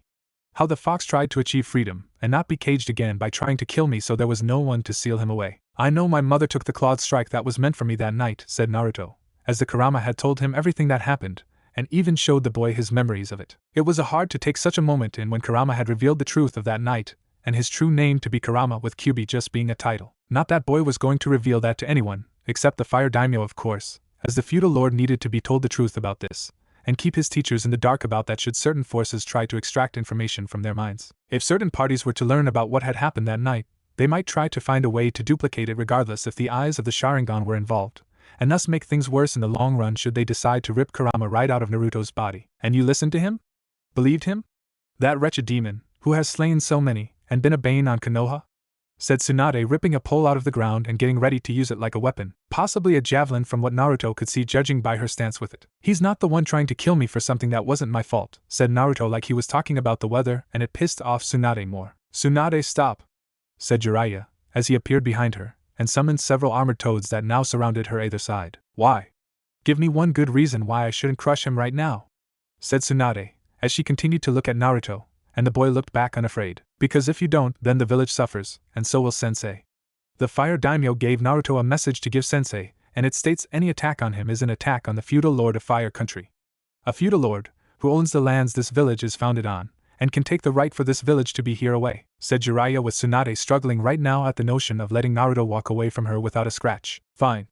But this isn't over, brat, said Tsunade before dropped the pole and left while she stomped the ground heavily so it shook so everyone knew her displeasure. Happy? Said Jiraiya sarcastically to Naruto after he jumped down to the ground. That's a one-time freebie for the village. The next person who tries that will be slain, and will be a nail in Konoha's coffin, said Naruto before walking away from the toad Sanin. You're lucky Tsunade didn't kill Yugaki. One hit from her and you'd be dead instantly, said Jiraiya with Naruto stopping and looking back at him. No. Tsunade's lucky I didn't go all out and kill her when I could have drawn my sword at any time.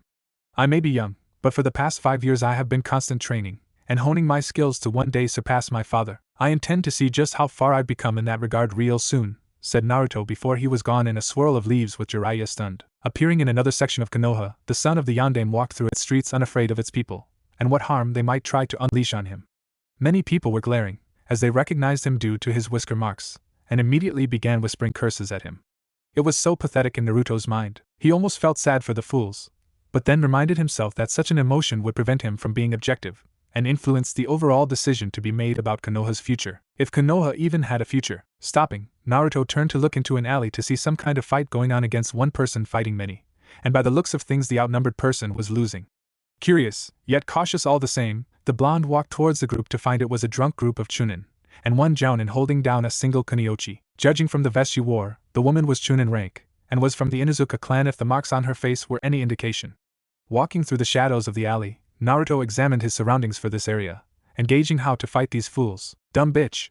You Inuzuka think you're tough shit.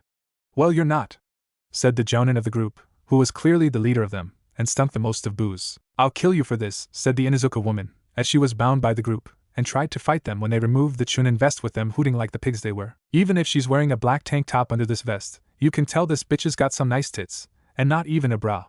I think she was using the vest as one, said one Chunin, who was holding the vest, and saw it was tightened just for such a purpose. Damn it. I would have worn a bra or bindings if some of the more rowdy dogs didn't go nuts in my room before my last mission, thought the Inuzuka woman seeing them all laughing now. It makes you wonder if she's wearing any panties, said the Chunin from behind their prey. She's an Inuzuka. Of course not. All the women in the clan are submissive horny bitches that just need a man's cock to put them in their place. Strip her, said the Jounin while the Chunin around him moved to do just that when the sound of footsteps were heard from behind them. Have you no shame? Are you that dishonorable? Said Naruto coldly, seeing the group of Chunin and one Jounin look at him with snarls on their faces. Back off, brat. This is for adults only.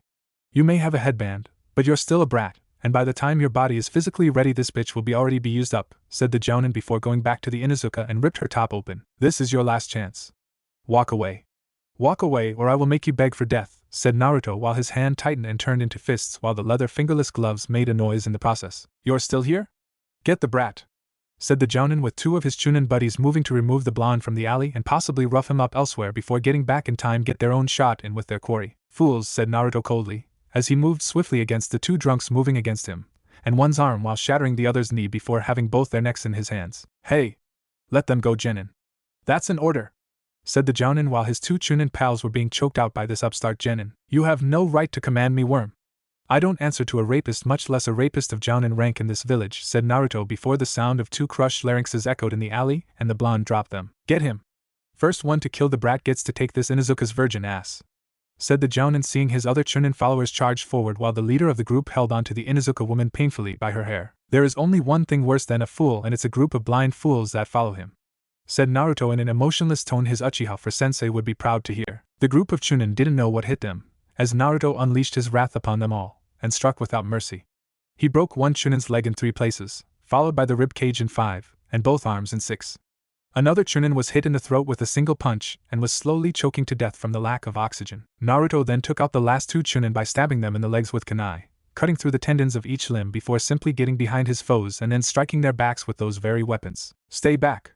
Stay back or I'll slit her throat, said the Jounin with a kunai to the woman's throat, while seeing Naruto looking at him unafraid. You won't kill her, said Naruto calmly while the Jounin snarled at him. And what makes you believe that? Said the Jounin while putting the kunai closer to the Inuzuka's throat. Because the instant you slit her throat, I will have all the time I need to kill you, and it will not be quick. It will be slow.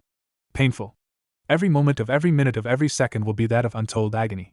Is that what you want? Said Naruto coldly, as he drew his sword, and went into his Gatatsu stance, and saw the Jounin was shocked to see it. You're no shinobi. You're a samurai, said the Jounin with Naruto smirking at him. No. I'm something else. Look at my headband, said Naruto seeing the Jounin doing just that and almost stumbled back from his hostage. That's the symbol for the fire daimyo. You're similar to the Guardian 12 Sashes, said the Jounin seeing the boy smirk in a more wolfish manner. Similar yet different. I am the harbinger of the fire daimyo. I am Namikaze Uzumaki Naruto, the yin-yang fox, said Naruto, as he rushed forward faster than the Jounin expected, and was stabbed through the arm holding the kunai into the chest area. You are the Kyuubi brat, said the Jounin while feeling his life fading while he looked at the boy's cold blue eyes. I'm also the son of the Yondaime, or didn't my last name make that clear? Said Naruto with the Jounin looking shocked in hearing this. You? The Yondaime's son? That's impossible, said the Jounin while blood leaked from the side of his mouth. Hardly impossible. You really think the Yondaime would use just any child?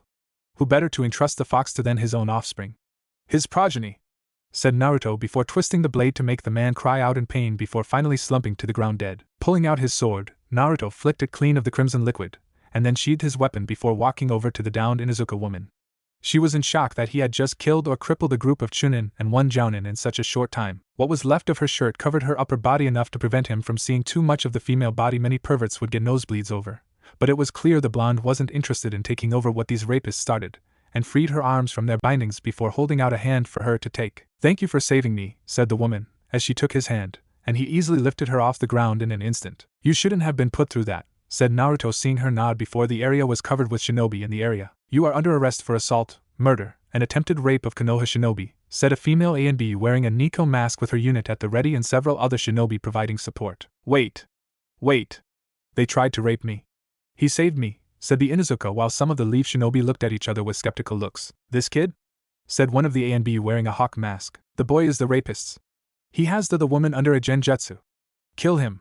He is the Kyuubi, said one of the downed Chunin still alive while trying to crawl away. Kai, said the Nico masked A&BU in order to break any genjutsu that may be in the area. There was none. They tried to rape me. Naruto-san saved me, said the Inuzuka woman again with the Chunin on the ground injured trying to get away even faster. Here. This should cover you up more, said Naruto handing the woman her Chunin vest. Thank you, Naruto-san. I'm Inuzuka Hana, the eldest of the Inuzuka clan matriarch's children, said Hana, as she took the Chunin vest and wore it to cover her upper body. Namike Uzumaki Naruto. Though you knew that when I killed the Jounin leading the group of rapists, said Naruto with a smirk and Hana smiling at him though there was a hint of a glare behind it. Smartass, said Hana though she mumbled it. We need to file a report about this with the Hokage and the two of you have to come with us, said Nico with Naruto and Hana nodding before heading to the Hokage tower. Not a bad first day for him, Shizune-san, said Itachi having watched Naruto fight and kill the rapist targeting Hana. They had long since talked to Naruto about his first kill since his training started, even going so far as to put a genjutsu on the boy where he was attacked, and the only way to win was to kill. Itachi even used a blood clone to make it more realistic. It had been a bit nauseating for the boy, but education in the sense of understanding the need to kill your enemy, and at the same time not lose your humanity in the process. It had been a harsh lesson, but one Naruto was thankful to learn now instead of when the first kill made him want to puke over it. He was a combination of shinobi, monk, and samurai, with killing being in the job description of 2 out of 3, while the one understood the concept of death being part of the natural order of things. I suppose death was too merciful for some of those bakas, said Shizune, as she had almost gone down there to beat the life right out of those Konoha shinobi, but Itachi told her Naruto had to do it, or else the training they had put him through would mean nothing in the long run. Considering the crime they were committing, I doubt the afterlife will be pleasant to any of them, and even less once Ibiki-san unleashes his skills on those still alive, said Itachi with Shizune nodding in agreement. We better go. Tsunade and Jiraiya are most likely looking for us, said Shizune with Itachi nodding, knowing his father was going to be doing the same too. Hokage Tower, so Naruto stopped some rapists. I thank you for that intervention, said the Sandaime with a kind grandfatherly smile. Save your apologies. The fact such fools exist in this village just proves how far the leaf has fallen. If you were really a strong Hokage, you would have made sure such an act was not possible during the day, and the fact they were intoxicated doesn't excuse them either. You've been letting this village fall from what my father created when he was Hokage of Konoha ever since you came back into this office, said Naruto, seeing the Sandaime scowl slightly at him. Watch your tone, Naruto. I am the Hokage in Konoha. My word is law in this village, said the Hokage in a firm tone while Naruto seemed unaffected and Hana was watching this sudden battle between these two. And I am the harbinger of the fire daimyo. I am his herald. I enforce his will. His law. He is the highest authority in all of Fire Country, and the Leaf Village is in his country. Meaning his word surpasses yours and is the rightful law of the land. So don't try to use your title here to make me do your bidding, because it won't work in the slightest. The Fire Daimyo has decreed me beyond your command, control, and coercion in doing what you want me to do. If there is a mission you wish to give with orders to kill 100 ANBU from Kuma, with the outcome being Konoha falling should I fail, I am allowed to turn it down, and not care in the slightest if this village does fall because of that one mission. I work for the Fire Daimyo. Not you, old man, said Naruto, seeing the Sandaime's scowl deepen. Be as that may. You are forbidden to kill any more of my shinobi since they are more valuable alive than dead, said the Sandaime, despite what the message the Fire Daimyo had written for him to read. If the shinobi in this village commit any more dishonorable acts like that or worse which are not sanctioned missions, then I would have to disagree with you, said Naruto, with the old Kage not liking that one bit. By killing them, you weaken Konoha, and ultimately Fire Country, said the Sandaime, seeing Naruto raise an eyebrow at him. Which will be your fault in the long run because you allow such things to happen under your very nose.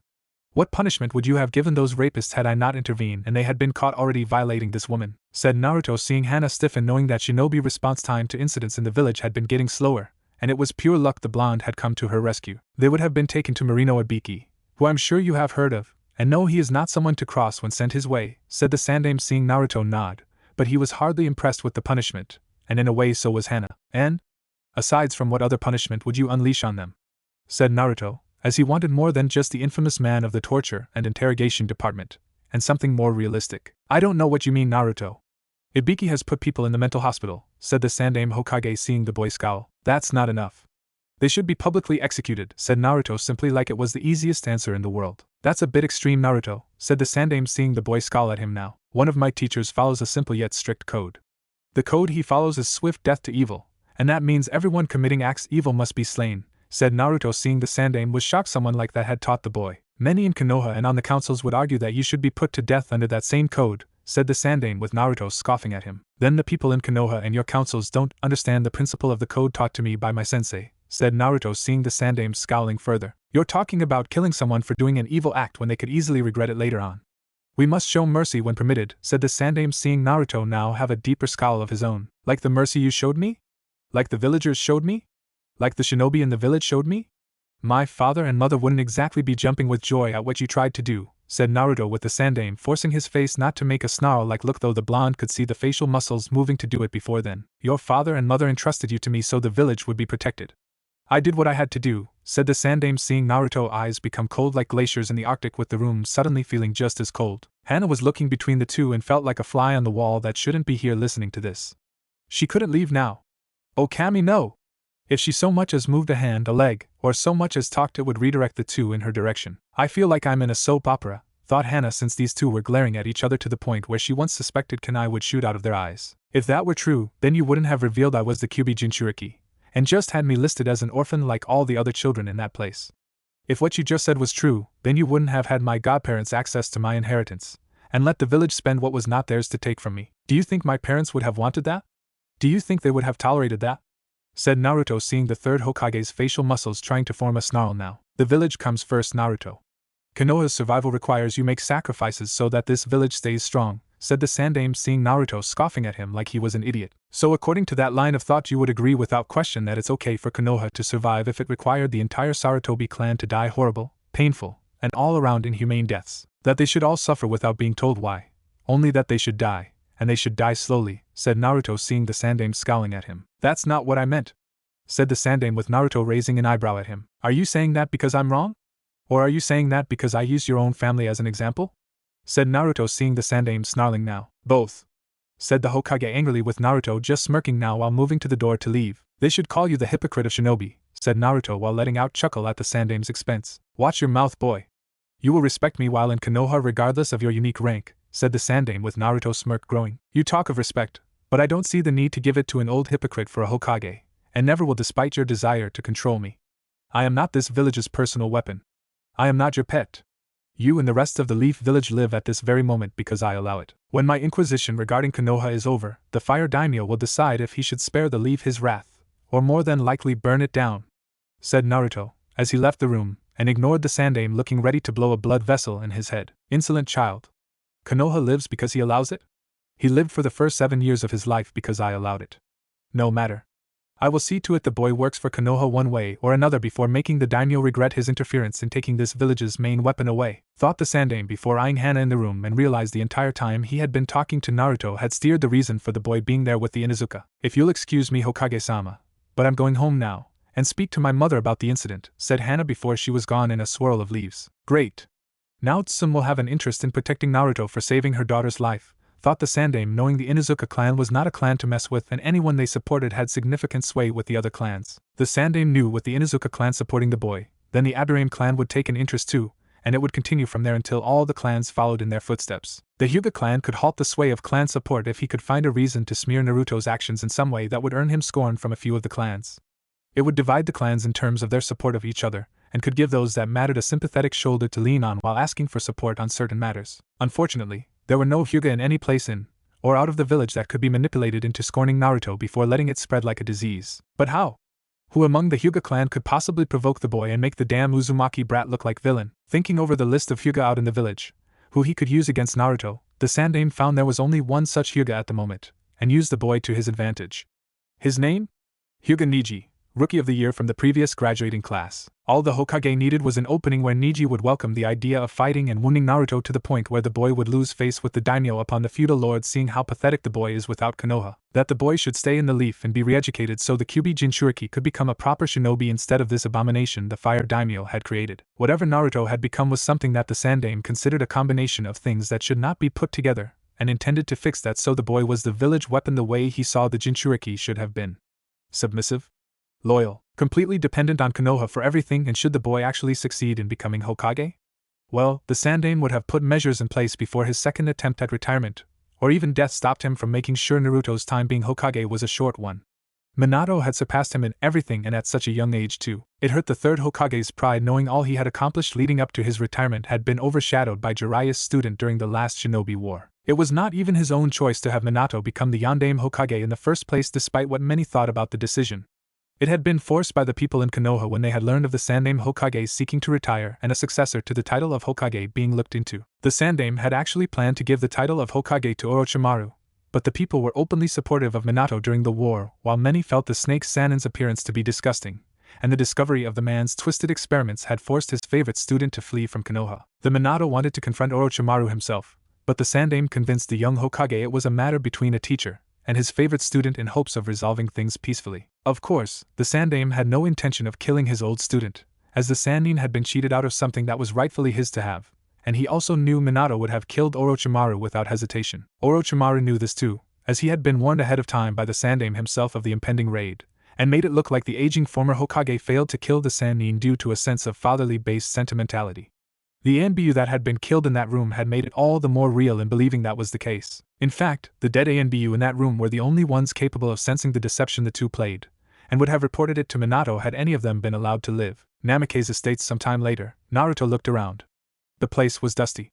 No one had been here for so many years, and he could thank the Sandaime along with his godparents for that. The security seals on the home kept any intruders from entering, and Naruto would bet his whisker marks that many had tried within the hour of the Yandaime's death. Only someone of Namake's or Uzumaki blood could enter from what Naruto saw of the seal designs all over the house. Though it seemed a last-minute modification was made before the Kyuubi attack, as the seals had been designed to only accept blood from the rightful person doing it of their own volition, and was determined by the chakra put into the seal with the blood.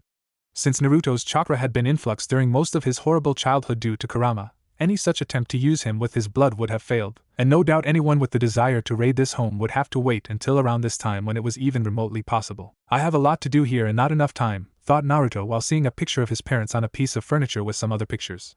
Some showing Yandaime with his teacher, his students, and of course of Kushina herself. There was even one where she was strangling the man during one of her violent mood swings late into her pregnancy. In all likelihood Naruto would venture a guess that his mother was blaming his father for getting her pregnant, and looking like a beached whale. Ah yes. I remember that one. I could hear Kushina yelling at Minato for over an hour, and hearing him crying out in pain from the vicious beating she gave that day, said Kurama while letting out an amused chuckle knowing the great Yandaime Hokage was reduced to a whimpering mess by his pregnant wife. Any ideas on how to clean this up faster, thought Naruto after focusing on the task at hand to clean up this place. I say the shadow clone jutsu.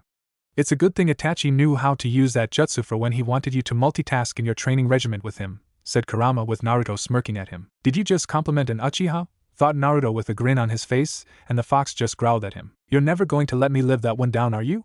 Said Kurama with Naruto letting out a chuckle. Nope, thought Naruto with the fox grumbling about how his vessel had him by the balls and it wasn't fair while Naruto ignored him to make shadow clones of himself. A knock came to the door and Naruto answered to see Inuzuka Hana with another older woman, who Naruto could easily guess was the younger woman's mother, and he also had an idea of what they were here to see him about. Not surprising since Hana would have gone directly home and told the Inuzuka matriarch everything that happened in that alley. Namake's Naruto, I presume? Said the Inuzuka matriarch, though she could tell it was him since only a Namake's could enter this clan home. You presume correct. I presume you are Inuzuka clan's matriarch and Hana's mother? Said Naruto seeing the woman smirk at him in an almost wolfish manner. That's correct. My name is Inuzuka Tsum. Can we come in? Said Tsum with Naruto nodding before letting the two into his home. It's a little dusty still since I just came home to clean, so my apologies in advance if your noses become irritated from the dust or various smells lingering within the house, said Naruto while walking into the living room to find the army of shadow clones had done a terrific job. It's no problem.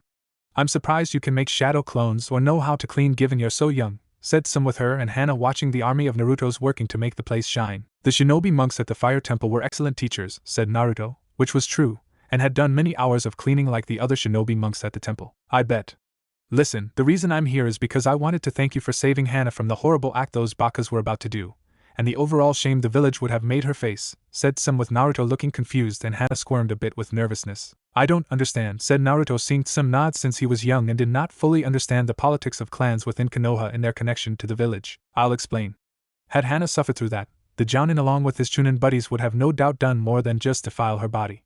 They would have gone after her spirit and honor by telling a perverting truth of what they did to the village, with all sorts of rumors spreading soon after. People would have called her a whore, a bitch in heat, and other vile names. With the rumors getting so far out of control, I would be forced to exile Hana from the clan, said Tsum sadly. She would be ostracized for something that wasn't true, yet the people believed was, and anyone that saw through the rumors would be in the minority. She would be alone with no real way to help your daughter being remotely possible, and her rapists laughing at her expense regardless if they were punished in the end, said Naruto seeing Tsum nod. Yes. From Hana has told me, you heard them accuse the Inuzuka clan of having sired submissive women, and need to be dominated to be kept in place. That's a lie. I don't know if you chose to believe anything they said in their drunken state, but all Inuzuka women have always been proud, and strong members of the clan, said Tsum with Naruto nodding in agreement. I don't doubt it. Hana showed a great deal of defiance and courage against them. If that's not strength, then I don't know what is, And neither does the Leaf Village if they were to do what you say they would have done if those rapists succeeded, said Naruto with the Inuzuka clan matriarch nod firmly at that statement. I intend to see those that lived suffer greatly for this. Until then, I have a favor to ask of you, and promise it will be repaid if accepted, said Sum with Naruto looking a tad bit interested while Hana protested. Mom! I'm not a child. I'm a grown woman, said Hana though it fell on deaf ears. You are a growing teenager, Hana, said Sum while glaring slightly at Hana. What is the favor? Said Naruto curiously. I was hoping you could be an extra pair of eyes and use those skills of yours to protect Hana from any future harm. Many don't know this, but Inuzuka women are considered a prize to perverted men, who wish to claim they bagged one in a sexual romp, and all that horrible mess I mentioned earlier, said Sum with Hana blushing slightly while trying to hide her embarrassment in needing her mother's ask for help on this matter. That might prove difficult. I am here because the Fire Daimyo wishes me to review the Leaf by the Chunin exams being hosted in Konoha this year. From what I've seen so far from this one day, the village doesn't have much time left, and your problem will resolve itself when the Fire Daimyo decides to liquidate the Leaf, said Naruto with both Inuzuka women looking shocked by this news. But you've only been here one day, said Hana with Naruto looking at her, and then at Sum. True. However, I have already seen and heard enough to tell the Fire Daimyo the Leaf's end is coming soon regardless if I stay for another week. You can't possibly tell me that life in Konoha has been great for everyone after my father died all those years ago, said Naruto seeing Sum and Hana looking at each other before looking back at him. Will you do what you can in helping Hana? Said Sum with Naruto looking at her, then at Hana, and then back at the Inuzuka clan head. I'll do what I can, Sum-san, but like I said before, my time is limited, said Naruto with Sum nodding and getting up from her seat with Hana doing the same. That's all I asked, Naruto-san, said Sum with Naruto getting up to escort the two out of his home. You can gain a great deal of political favor from this, said Kurama, knowing that one clan backing Naruto could lead to others if his cards were played right. I know, Kurama, but I can't concern myself with that right now. I need to get settled here and then work on furthering my investigation regarding the Sandame's actions since that night. Not to mention any and all conspirators he may have had in my suffering, thought Naruto while assisting his shadow clones in cleaning up the place. Several days later, the Sandane watched Naruto going through all the mission scrolls C-ranked and higher given out the previous few weeks to various teams. The councils had been infuriated that the boy was untouchable by the Fire Daimyo, and the civilian council called for some manner of protest be made against the feudal lord in the belief their actions would force the man to listen to them. The Hokage told them it wasn't possible, as the Fire Daimyo was not a spineless man, and Konoha was a small dot on the map of Fire Country. In short, they would have to put up and shut up about this action for the moment anyway. As for Naruto, he was doing an inquiry into all missions given recently, and questioning the Hokage's judgment regarding the qualifications of those sent to complete them. So far, the boy had found little in the ways of fault on who went where for what missions, but when Naruto picked up a C-ranked mission where Genin Team 7 was sent to Wave Country to escort an old man there, and saw the special seal to make it classified added recently below under the mission parameters changes before unsealing it. Warning, urgent message from Jounin Sensei Hatake Kakashi. Leader of Genin Team 7 tells the mission has encountered enemy shinobi of A-rank caliber hired by Gato of Gato's shipping company. The mission is now A-rank and Jounin Sensei is requesting backup from Konoha to reinforce Genin 7 immediately. Eyeing the date of this change being received, Naruto's eyes widened seeing the Jounin's message had reached the Hokage nearly a week ago, and there was no indication of the Genin team in Wave Country getting their much-needed backup. If Team 7 and the client weren't dead already, they soon would be if their foe would see to it soon. But why? Why not send backup to Team 7? Surely the Hokage had a team to spare that was more than capable of helping them. So why? Going over the original mission assignment, Naruto saw the names Genin Team 7, and his eyes looked over the three names. A boy named Sai with no name, one Hirano Sakura, and what? It couldn't be Uchiha Sasuke? Itachi's younger brother? Oh no. You're going to rescue the Uchiha brat, aren't you? Said Kurama, but he knew the reason already, and only because the boy on Team 7 was Itachi's little brother. If I don't, then the Uchiha will die, and Itachi will suffer for it. I can't let that happen, thought Naruto with Kurama nodding in agreement. Fine. But for the record, if this kid is some brooding emo, who wants power, and acts like the world owes him everything, I am going to be so pissed off, said Kurama, as he felt Naruto smirk, and knew how the fox hated the Uchiha clan for the most part. Me too, Kurama, thought Naruto before taking the mission scroll and heading out the door with a surprised Sandane calling out for him to stop. Naruto didn't have the time nor patience to deal with the old Kage at this moment. Uchiha clan district. Itachi sighed internally while trying to remain calm and his mind centered while this meeting with his father dragged on with the man. Ever since the Uchiha clan prodigy came home, he had been hounded each day with a meeting by his sire, and wanting to know how much influence the clan had with the Fire Daimyo. It was the same old thing every day with that man. Does the Uchiha clan have the daimyo's ear? Will he listen to you if a suggestion is made? What did you teach the Kyubi Jinchuriki? Where did you teach the Kyubi Jinchuriki? It was all the same. Fugaku himself wasn't exactly thrilled his eldest was training the Kyubi Jinchuriki, as he felt the boy's continued existence had been the source of the Uchiha clan's scorn by certain members of Konoha's government, and had wished the boy killed on more than one occasion, up until 5 years ago, when everything changed. Originally, Fugaku had planned for the Uchiha clan to perform a coup against the third Hokage, and take control of Konoha to right the injustice placed upon them. However, the scandal regarding the Kyuubi Jinchuriki had placed the Sandaime in such a bad light that taking over would earn the Uchiha clan's scorn from the Fire Daimyo, and put him the crosshairs of the feudal lord's wrathful hand. If the village was going to be liquidated, then Fugaku was going to let it happen while waiting for the rebuilding to start, and then humbly nominate himself to be new Kage of Neo Konoha. Tell me, Itachi. Tell me the Uchiha clan is favored by what you've done in teaching the Kyuubi Jinchuriki, said Fugaku eagerly, as he wanted an answer from his eldest of his progeny, and saw Itachi keeping any form of emotion from his face. He has a name, father.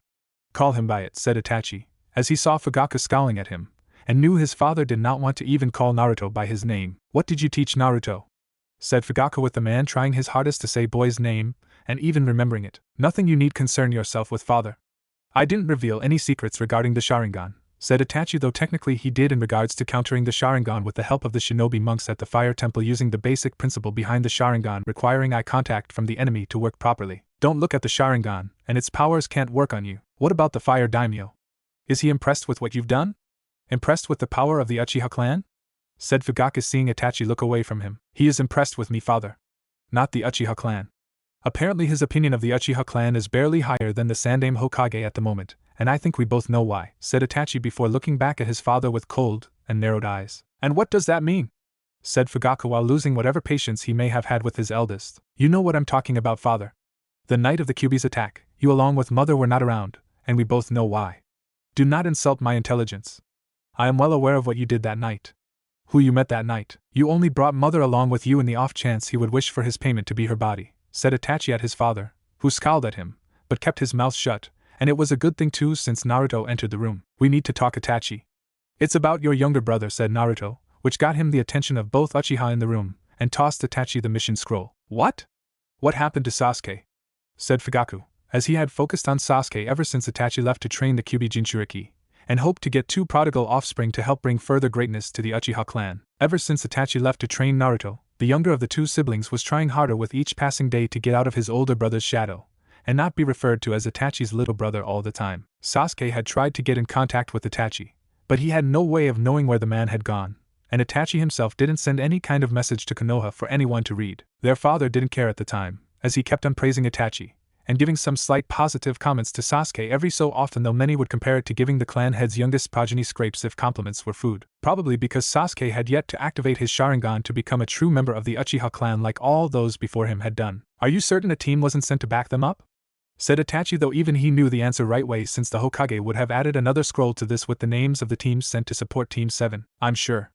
And I know the reason why the Sandaime didn't send reinforcements, said Naruto, seeing Itachi narrow his eyes in understanding. To make Sasuke activate his Sharingan eyes, said Itachi, seeing Naruto nod, though they didn't understand why the Sandaime would do that. We need to go if we're going to save him and the others on the team, said Naruto with Itachi nodding. No, you're not. I will not have my son ordered around by the likes of you, said Fugaku with his Sharingan eyes active, and moved to force the Jinchuriki out of his home. Had Itachi not knocked the clan head through the wall and sent Fugaku flying out of his own home? Stay down, father. You will only embarrass yourself further, said Itachi, seeing how father was glaring at him. You will pay for this insult, Itachi. You and that Jinchuriki are not welcome in this house so long as I'm the Uchiha clan head, said Fugaku, seeing Itachi looking like he didn't care, and the same went for Naruto too. We all pay sooner or later. The question is always when? Said Naruto to himself, and Itachi with the Uchiha agreeing with him. We might need a medic for this mission, said Itachi, knowing having one on this would increase the chance of saving the lives on Team 7 and their sensei. Shizune won't mind if we recruit her for this. Tsunade's been hounding her ever since we returned to Konoha, said Naruto, knowing Shizune had been avoiding Tsunade like the Sanin was a walking epidemic. With that in mind, the two went to recruit Shizune, and the 3 soon left after Naruto explained the situation to her about the abandoned genin team. Naruto, Itachi, and Shizune made their way to Wave Country at high speed, knowing time was of the essence if they were to save genin Team 7 from possible annihilation. While Naruto had doubts they were worth saving, he knew Itachi loved his little brother, and did not want him to die. The trio water walked their way into the country, though it was more like running than walking, and quickly began searching for the address of client genin Team 7 was protecting. They eventually found it with the lights on. Talking was going on in the house, and was clear that there was no danger to its occupants just yet. Should we go in or watch from the shadows? Said Shizune curiously from her position in the trees. We might as well go in. We need to see if anyone is wounded, said Naruto with Itachi nodding in agreement before they did just that with the surprise of everyone in the house. Itachi? Said Sasuke seeing his brother walk into the kitchen with two others he didn't know. Hello little brother, said Itachi with a small smile while seeing the two other genin on the team eyeing him, Naruto, and Shizune cautiously. What are you doing here, Itachi? Said Kakashi with his crutches by the table. We're your backup you requested from the Sandaime. A request he chose to ignore for some stupid reason, said Naruto with Kakashi's eyes widening at the sight of the blonde. Naruto? Sensei's son is here, thought Kakashi, as he saw the boy had grown, and was the spitting image of Minato with the exception of the whisker marks. Backup? Why? I can do this without your help, said Sasuke with Itachi frowning at him with a sense of disappointment. Not from what I understand regarding your enemy. From the looks of things, your sensei is still injured, and unable to properly train you for the fight that is to come, said Naruto with Shizune already going to work on healing Kakashi of his injuries. Who asked you? Said Sasuke glaring at Naruto. Stop it, Sasuke.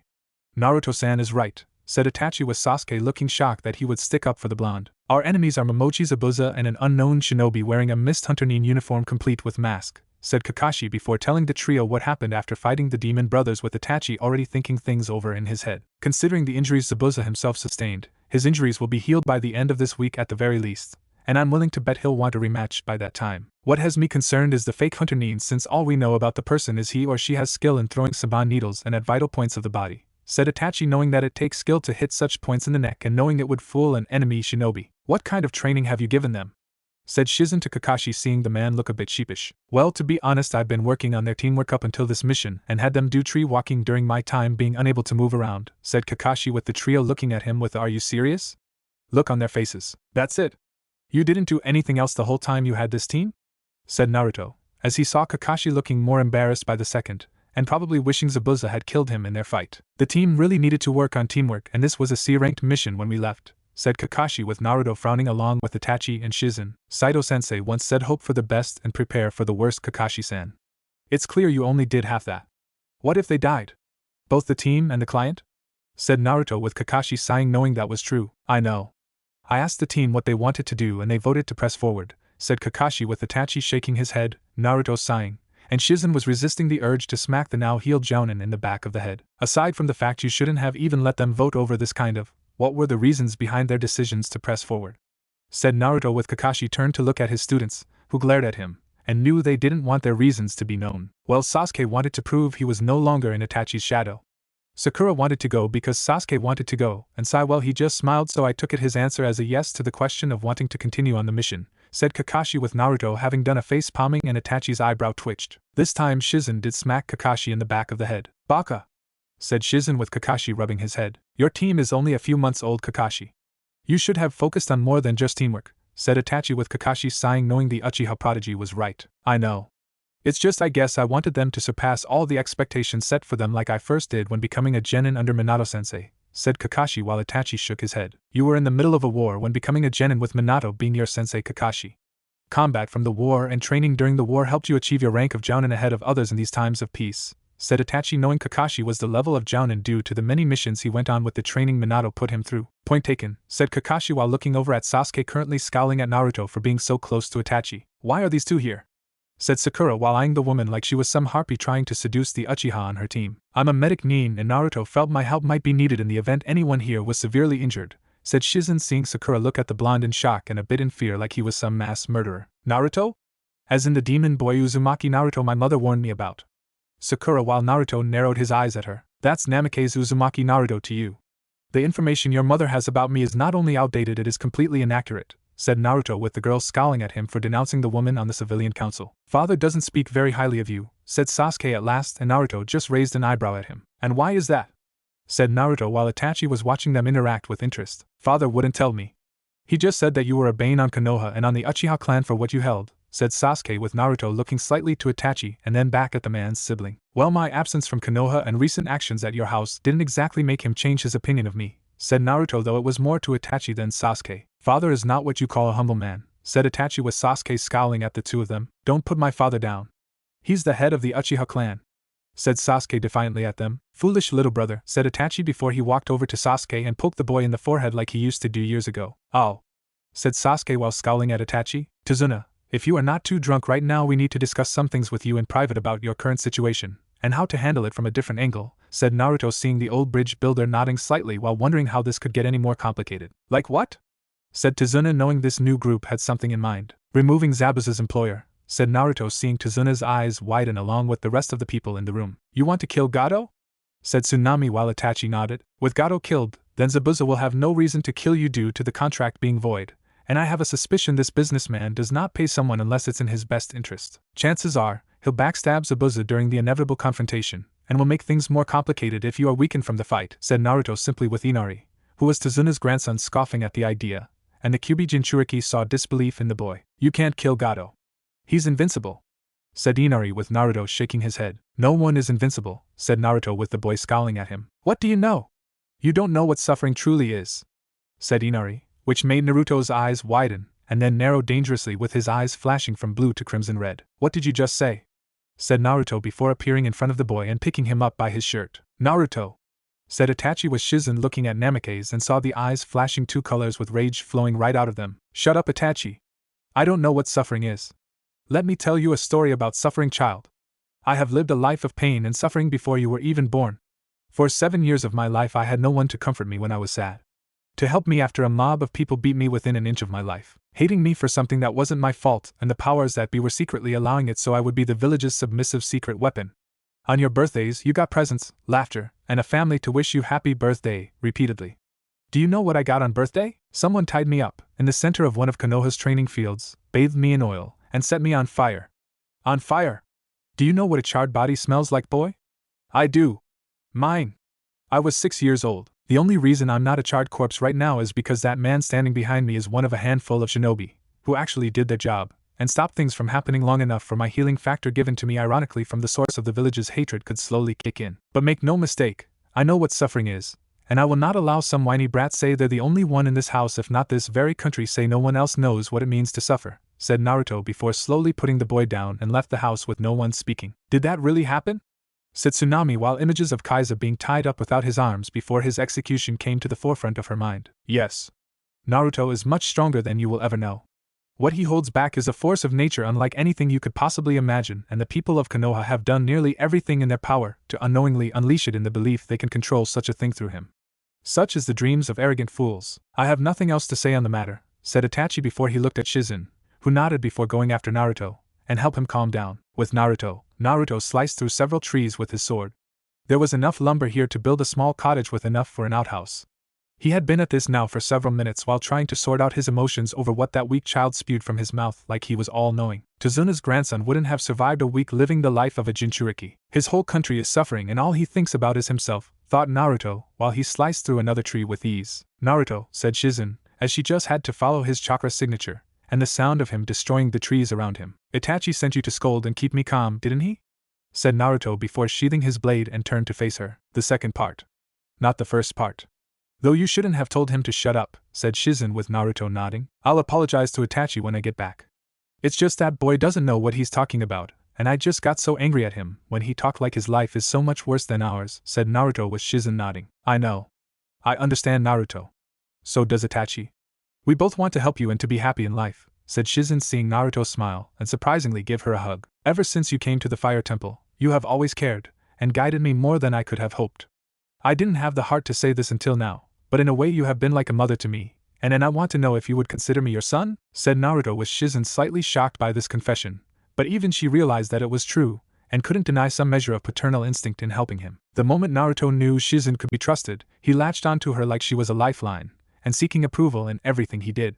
The shinobi monks and Itachi were like surrogate brothers to him, with the exception of Bansai being a surrogate grandfather to the boy. Shizune had been the only woman in his life who taught him more than just how to fight, and gave him guidance like a mother would do for their son. So in a way, she did see Naruto like a son, and deep down Shizune would protect him like he was her own by blood. Of course, Naruto-kun. My son, said Shizune with Naruto holding her even tighter and felt him crying. Thank you, Okasan, said Naruto with Shizune finding herself crying too. We should head back to the house, said Shizune with Naruto shaking his head. No, you go back. I need to be out here a little longer. Maybe I will even sleep outside and enjoy looking up at the stars, said Naruto with Shizune nodding since he had done that at the shinobi temple to admire the stars above at night. Okay. Just be careful. I'm your mother now so I can pull rank on a paternal level, said Shizune with a stern look, though Naruto knew it was for show. I'll keep that in mind, said Naruto before Shizune kissed his forehead. I mean it when I say be careful, Naruto-kun, said Shizune with the woman heading back to Tazuna's home. The next morning came for Naruto faster than he would have liked and was awakened by a hand on his shoulder from a young girl a few years older than himself. Long black hair, a nice civilian dress, and a smile that made your heart flutter. But Naruto wasn't fooled. He had developed a sixth sense when it came to people that were not always who they said they were, and this girl fit the bill. Her smell was that of flowers, but also consisted of wound treating medicine, and blood from the injured individual in need of treatment. Naruto had also sensed the girl reach for the area around his throat for a second before moving to the shoulder. "You're awake." "Good," said the girl while watching the boy sitting against the tree. "Sorry. I was watching the stars last night, and didn't have enough strength to walk back to the house," said Naruto, which was true to an extent, and felt it was the best thing to do in case his hunch about the girl was correct. "I understand. Though you should be more careful since there is a risk you'll catch a cold being out here all night," said the girl with Naruto shrugging since getting sick was not a problem for him. "I'll take my chances." "Thank you all the same," said Naruto waiting for the girl to speak her name. "Haku." "My name is Haku," said Haku waiting now for him to return the favor of saying his name. "Naruto." "My name is Naruto." "Pleased to meet you, Haku-chan," said Naruto with Haku smiling at him. "Well that we have gotten acquainted, Naruto-kun, may I ask what you are doing here?" said Haku curiously while seeing his shinobi headband, though it wasn't from any village she knew existed. "I'm with my mother, and we're visiting some friends here in Wave." "You," said Naruto, as he knew the best way to lie was speak the truth to a certain extent, so it's not even a lie, just removing certain truths from the whole truth. "Then you'll probably get quite a scolding from her for being out this late," said Haku before she let out a giggle with Naruto letting out a chuckle. "Maybe. She knows and I've done it before." "My Okasan trusts me," said Naruto seeing Haku smiling, knowing a certain someone trusted her too on certain matters. "That's good to hear. You must be a trustworthy person. Maybe you would like to help me find the herbs I need to heal a friend of mine?" said Haku while Naruto nodded, since it would be rude to not help a girl in need of assistance, and a pretty one at that. "Couldn't hurt," said Naruto simply before getting up, dusting himself off, and went about helping Haku recover what she needed. "I saw the trees you destroyed earlier." "Are you a shinobi?" said Haku while picking some herbs, and saw Naruto doing the same. "Sort of. It's complicated. I am a shinobi, but I'm also two other things blended together, and I don't answer to a kage," said Naruto seeing Haku was shocked to hear that. "You don't answer to a kage? Who do you answer to then?" said Haku curiously. "The Fire Daimyo," said Naruto with Haku looking shocked at this news. "I see. But Fire Country has a shinobi village named Konoha. Why do you answer only to the Fire Daimyo and not the Hokage?" said Haku seeing Naruto smile at her. "Good question, Haku-chan. But the real question you should be asking yourself is why is a shinobi of Fire Country helping you gather herbs to heal Momochi Zabuza?" said Naruto, making Haku stiffen and her eyes widen while they looked into his intense blue ones. "You knew?" said Haku seeing Naruto smirk at her. "Wouldn't be much of a shinobi if I wasn't, Haku-chan," said Naruto before bringing his hand up and caught the fist with Saban needles aimed at his neck. "You won't get Zabuza-sama's location from me. I'll die before I betray him," said Haku with passion in her voice that told Naruto she would endure all kinds of pain to protect the missing nin. "I'm not going to ask you for his location, Haku-chan. I'm asking you and Zabuza to leave Wave Country," said Naruto seeing Haku narrow her eyes at him. "We cannot. Gato is paying Zabuza to kill the bridge builder, and he needs the money to further his dreams," said Haku before she leapt on him, and the two began rolling around struggling for the dominant position of being on top, with Naruto barely coming out the victor. "Listen. There is another way where we don't have to fight and die needlessly. Gato is not the kind of guy who would pay shinobi unless he had no choice, and from what I've gathered with just 2 shinobi assigned to this mission he's not going to pay," said Naruto while keeping Haku pinned though she was still struggling. "You lie. It goes against the unspoken rule that clients pay shinobi for their services," said Haku, knowing that it was an unspoken rule just like it was an unspoken rule that shinobi don't backstab the client that hired them. "Gato is a businessman without honor. Just because it's an unspoken rule to pay shinobi hired for their services doesn't mean he'll follow it. He could easily kill you and Zabuza after the fighting with his other hired help while making something up with there being no proof to dispute it. You've seen him and I've seen pictures of him from Tazuna. The man is a pig. He cares only about money and is a real tight-fisted corporate ass.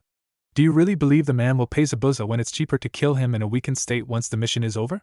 said Naruto seeing Haku stop struggling and look away from him before looking back. "What do you propose?" said Haku, knowing she should at least hear him out. "Remove Gato from Wave Country permanently. The spoils gained from his hideout I'm sure will more than compensate Zabuza in the end," said Naruto seeing Haku was still unsure about this. "How do I know you or the Konoha shinobi watching over the bridge builder won't got back on your word like Gato?" said Haku, since this could always be a trick, "because I am the harbinger of the Fire Daimyo. If I were to go back on this deal, then it would reflect badly on him, and I owe the man too much for everything he's done for me. When I give you my word, Haku, it's as if the Fire Daimyo himself has given it to you, and personally I'm not one to break my word. It goes against my honor, said Naruto, seeing Haku look at him carefully for any deceit before he let go and stood up with her looking at him. I will talk this over with Zabuza-sama. Though I do not know if he'll agree, said Haku with Naruto nodding and understanding. You know where Tazuna's home is, right? Place something at the front of the house to signify he agrees with the plan for us to kill Gato. Make no mistake, Haku, if Zabuza goes through with his plan to kill the bridge builder, then he will be outnumbered, and he will die, said Naruto, seeing Haku calculating things in her head. Reinforcements, said Haku, concluded, seeing Naruto nod, and on Zabuza's level. Kakashi has been healed and now back to full strength thanks to our medic Nin. If you truly value Zabuza's life, then convince him to let us kill Gato, and save Wave Country from further suffering, said Naruto, seeing Haku nod since she too had seen the people in Wave in agony. Zabuza is a proud man and there is a chance I will fail to convince him. Still I will try, said Haku before she took her basket of herbs and began walking away until she was out of sight. You think she'll succeed, Kurama? Thought Naruto while leaving himself alone once more. I don't know. Maybe. She cares for Zabuza. Of that, I have no doubt, and you did tell her the spoils Gato had would be theirs to take, said Kurama with Naruto nodding and decided to head back. I know. The question now is, will Zabuza take the alternative, thought Naruto, as he left to head back to the house, and informed the team of his findings. With Zabuza, you're serious? Said Zabuza, seeing the girl sitting next to him mixing the herbs and stirring them into a healing paste. Yes, Zabuza-sama. He proclaims himself to be the harbinger of the fire daimyo. A shinobi, who answers only to him, and him alone. Not even the Hokage can command him and believes Gato will betray us, said Haku, seeing Zabuza think this over in his head for a bit. I had heard rumors until now of someone in the fire daimyo's home gaining special favor, but this is something unexpected, said Zabuza, not knowing how to handle this new development. I believe him, Zabuza-sama. I think we should take the offer, said Haku with Zabuza frowning at her. We can't go on the assumption of some brat regardless of his position, Haku. Like it or not, we have to stick with the mission until things change, said Zabuza with the girl looking sad. And what if it's too late should Gato reveal his intentions to be that of a betrayer? Your dream will never come true if you die from this decision, said Haku, seeing Zabuza stay silent for a moment. Did he say who was with him? Said Zabuza at last. No. But he said they were at your skill level. Hatake Kakashi is already healed and will be ready to fight when the time comes. We cannot win should we do battle them, Zabuza-sama, said Haku, knowing the two of them fighting, who knows how many leaf shinobi on the other end would be suicidal. If what he said is true, said Zabuza simply, there was no lying in him. I saw into his eyes. He's known hardship like I have before you found me, said Haku with Zabuza now looking at her with interest. Hence why you trust him. Two souls with similar pain. There is a sense of trust and understanding when two people like that meet, said Zabuza, seeing Haku nod. Please, Zabuza-sama, I beg you to listen to reason, and let them go through with their plan to remove Gato, said Haku, seeing Zabuza look at her, and knew he was debating on whether to listen. You better be right about this, brat, you're smitten with Haku, said Zabuza, though the last part was a form of teasing and was slightly surprised. Her cheeks colored a little. I am not smitten, Zabuza-sama, said Haku while she saw Zabuza smirk underneath the bandages. I'll keep that in mind if and when you see him again, said Zabuza while he let Haku heal his injuries and ignored Haku's cheeks reddening further. Tazuna's house. So you met the fake hunter Nin without her mask. You have interesting luck, Naruto, said Itachi with Naruto shrugging. Maybe. The jury is still out on that. In any case, I know she cares deeply for Zabuza, and will do everything in her power to see he isn't hurt, said Naruto with Itachi nodding, and knew they had one more day before the inevitable confrontation. Do you know where Gato's hideout is? Said Kakashi, knowing if they were going to do this, it would require knowing where and when to strike Gato. I do. Everyone in town knows where it is. He has countless mercenary thugs watching the place. Real scum of the world and cheap to pay too. The place itself is designed like an old fortress, said Tazuna before telling them where it was located. We'll do a little recon first before making our move, said Naruto with Itachi nodding, though personally he despised violence unless necessary to keep the peace in the long run. What about us? Said Sasuke, who was hoping to get involved in this, and prove he was ready to get out of Itachi's shadow. We are going to stick to training and watching Tazuna until this is over, Sasuke. Killing Gato is not part of the mission, said Kakashi with Sasuke scowling at him. Well, it should be if they are here, said Sasuke while glaring at Naruto, who just ignored the Uchiha, and focusing his mind elsewhere. No! The mission is to protect Tazuna. Until Gato is killed, Zabuza is still his hired help, and a threat to the client, said Kakashi with Sasuke growling at the idea of being left behind. I won't be left behind in Itachi's shadow. I won't be referred to as Itachi's little brother forever, thought Sasuke while trying to figure out how to do that. The day went by with the usual routine of Genin Team 7 training, rotating their shifts in protecting Tazuna, and waiting for the possible attack by Gato's thugs. Shizune for her part decided it was smart to stay with Tazuna's family to protect them in case Gato tried to go after them too. Itachi and Naruto spent the entire day scouting Gato's stronghold, with the blonde making an army of shadow clones hinged into animals to get the layout of the area around the place before sneaking in when the guards rotated shifts. Naruto then used their memories to draw a somewhat accurate map of the place from the inside and finally learned where Gato slept at night. The smell in the room, according to the memory of the shadow clone, made it smell of the fat swine, hookers, and sake. It made Naruto want it to puke since it was nauseous to him, and had to fight back the urge before telling Itachi when they would make their move due to Gato telling his two most trusted thugs his plans for getting rid of all his problems in one shot tomorrow. Itachi agreed they had to attack tonight. It had to be tonight. We can't leave a single mercenary alive, Naruto. Without their employer paying them for their help, they'll raid the village for whatever will be suitable payment, and destroy just about everything in Wave Country. It will be like a plague was unleashed, and we helped unleash it, said Itachi with Naruto nodding and agreeing with the Uchiha. I know. Let's head back to Tsuna's and see if Haku left a sign for us about Zabuza's decision, said Naruto with the two heading back to Tsuna's to report their findings to the others, and found a message on the door with a Saban needle pinning it to the door. The demon of the mist accepts the offer. The demon's harbinger. It seems this girl has given herself a title to match yours, said Itachi with amusement in his voice. So it seems, said Naruto while ignoring what he was implying about Haku and himself. Gato's fortress sometime later. Ready, Naruto? Said Itachi while seeing Naruto nod. Are you Itachi-sensei? I know how you feel about fighting and killing, said Naruto with Itachi smiling at how the boy was worried about going against his beliefs. I'm fine, Naruto. I will only fight if I have to fight. This is one of those times, said Itachi while seeing Naruto nod and then unseal the bow staff given to him on his 10th birthday by Chiriku. It was a real beauty of a weapon. Forged from one of the branches of a sacred tree Senju Hashirama himself had brought to life not far from the fire temple where many shinobi monks found enlightenment long after the Shodaime Hokage died. The weapon even had seals on it to prevent swords from cutting or breaking upon contact with weapons made of metal. It also enhanced Naruto's own wind affinity so the blonde could easily unleash intense winds with the power to blow enemies away or making wind attacks dense and sharp to cut through their flesh. Let's do this then, said Naruto before the two set out to handle this mission. Konoha at the moment. That damn thing had no right to interfere on the mission, Hiruzen, said Uchiha Fugaku while looking livid at the Hokage currently struggling to get through the day with all the stress he was under. And I warned you what would happen if I denied the team backup with Naruto around to inspect things here in the village. He was going through the missions I assigned to the teams and considering who was his sensei for the past 5 years compelled him to take this to your eldest, said the Sandaime seeing the Uchiha clan head snarl. I did it for the good of the clan. You agreed to it, said Fugaku with the Sandaime now scowling at him, because the boy needed to see things beyond the walls of the village and you wanted to have Sasuke unlock his Sharingan. We knew from Jiraiya's spy network that Wave was in trouble and that there was a high probability of mission being higher than C rank. You thought the danger would force your youngest to awaken his Sharingan eye so two of your progeny could be considered true members of the Uchiha clan, said the Sandaime with Fugaku seething at how the elderly Kage was turning this back on him. And what if I did? An Uchiha is made in a trial by fire fashion. Always has been and always will be for us. Besides, it's a lot better than your way of training potential shinobi to being assets to the village. I don't need to remind you of your failure with the bastard child of the Yondaime brought into this world by that Uzumaki slut, said Fugaku with the Sandaime scowling at him. Be mindful of your words, Fugaku. I would hate to have to punish my two students for killing you for such degrading remarks about those they cared about, said the Sandaime with Fugaku scoffing at him. You're one to talk considering your actions against Yondaime's so-called progeny, said Fugaku with the Sandaime's scowl increasing, something you and most the Uchiha clan are just as guilty of doing, Fugaku.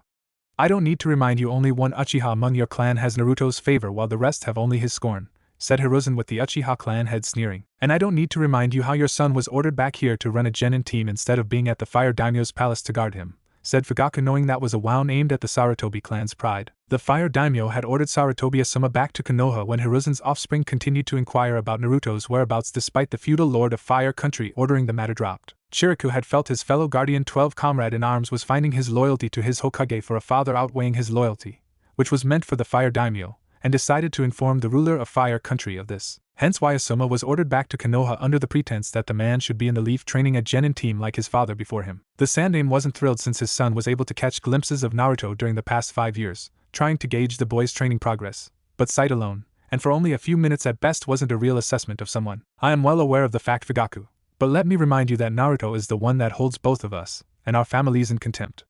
Itachi has little love for you, so don't expect any kind of influence from your eldest, and Naruto's actions against Konoha will spare the Uchiha clan. It won't, said the Sandaime with the Uchiha clan head staring at him for a moment before leaving. With the man now gone, the Sandaime went back to his work, and hoping things wouldn't get worse. Gato's fortress. Gato knew something was wrong the moment one of his hired thugs told him several men went missing and the security cameras to the place were suddenly going offline. The system was state of the art. One of the few things he spent a great deal of money on was security, or more specifically his security to ensure his survival. It was why the ruthless businessman had so many thugs on hand to defend him from any and all harm. While they were normally a hefty price to pay for having so many, Gato knew given things were with Konoha shinobi here in Wave Country that such an army was necessary, and with any luck his army would be thinned out so he wouldn't have to pay as much. As for the hiring of Zabuza himself, was a small dent to his wallet, but Gato would have preferred to have no dent at all, and planned to remove the demon of the mist from this world once the man had completed the assignment he signed on for. That way, the money he would pay the missing Nin for his service would go to better uses like cheaper security, and a few hookers to make him feel better. Any news? Said Gato with a frown at his hired help. Not yet, boss. I've sent a few guys to investigate, but I'm pretty sure it's nothing to worry about, and just some rat chewing a cable. You know this place has a few, said the thug with Gato scowling at him. Then find the rat, kill it, repair the damage done, and then kill the incompetent guards not doing their job, said Gato furiously. Right, boss, said the thug before leaving the businessman's office. Incompetent morons. The one drawback when hiring cheap. You get what you pay for, said Gato with a sneer while wondering what he did to deserve such stupidity. His thought process ended, however, as explosions were heard, and screams following throughout the complex were heard. Feeling a sense of worry run up his spine, Gato went to the security cameras to find each of them were going out with each one closer to his office than the last, and told the crooked businessman hostile individuals were headed his way. His worry now turned to panic. Gato rushed to the door in hopes of escaping before his attackers got to him in this cramped office, and cursed the ice bitch for breaking his door-opening arm. However, no sooner had he done that did the short man see one of his attackers take a bowstaff swing to one of the hired thugs, and cause blunt force trauma to the skull with enough strength to kill the hired goon. Shutting the door quickly, Gato hid behind and under his desk while hoping the enemy would skip this room to look for him elsewhere. Sadly, it was not the case, as the door was kicked open, off its hinges to be more accurate, and the sound of footsteps could be heard from Gato's position, while the frightened man tried to keep the noise of his whimpers from reaching their ears. Not that it mattered, as the two shinobi, who had dispatched most of businessman's army of thugs silently before the more noisy and violent approached the desk before the taller one picked up the now cowering Gato. The cutthroat business tycoon had already soiled himself when staring at the dark-haired, weird red-eyed figure, and knew without a doubt his life was coming to an end. But it wasn't fair. He had so much to live for. A business to run. Lives to destroy with a snap of his fingers. People to ruin with his illegal activities in this country. So this is Gato in the flesh? He's shorter and uglier than I expected, said Naruto with his tone of voice clearly stating he was unimpressed with the sight of the little man. Such a waste of a life.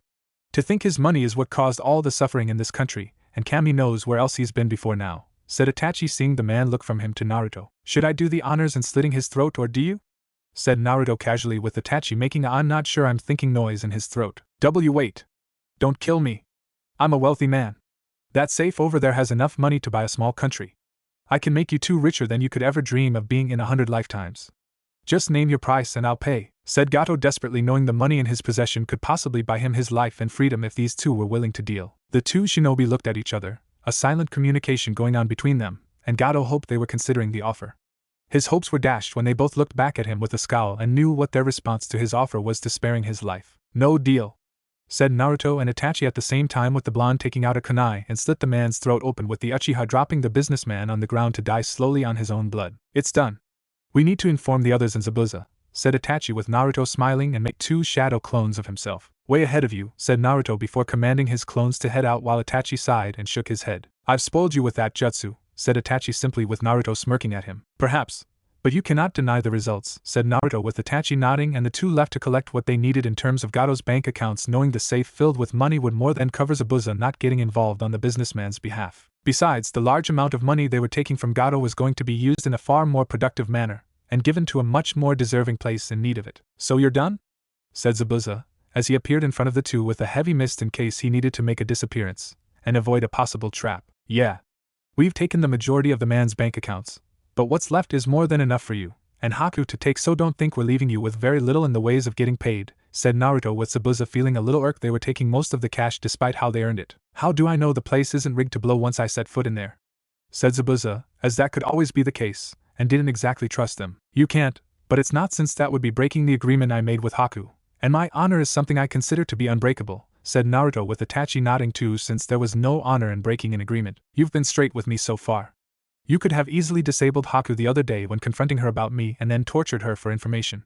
Since you didn't, I am going to go on a limb here, and trust you too in keeping your word, said Zabuza, as he saw the two nod and walk away from him. Gato's yacht is north of here.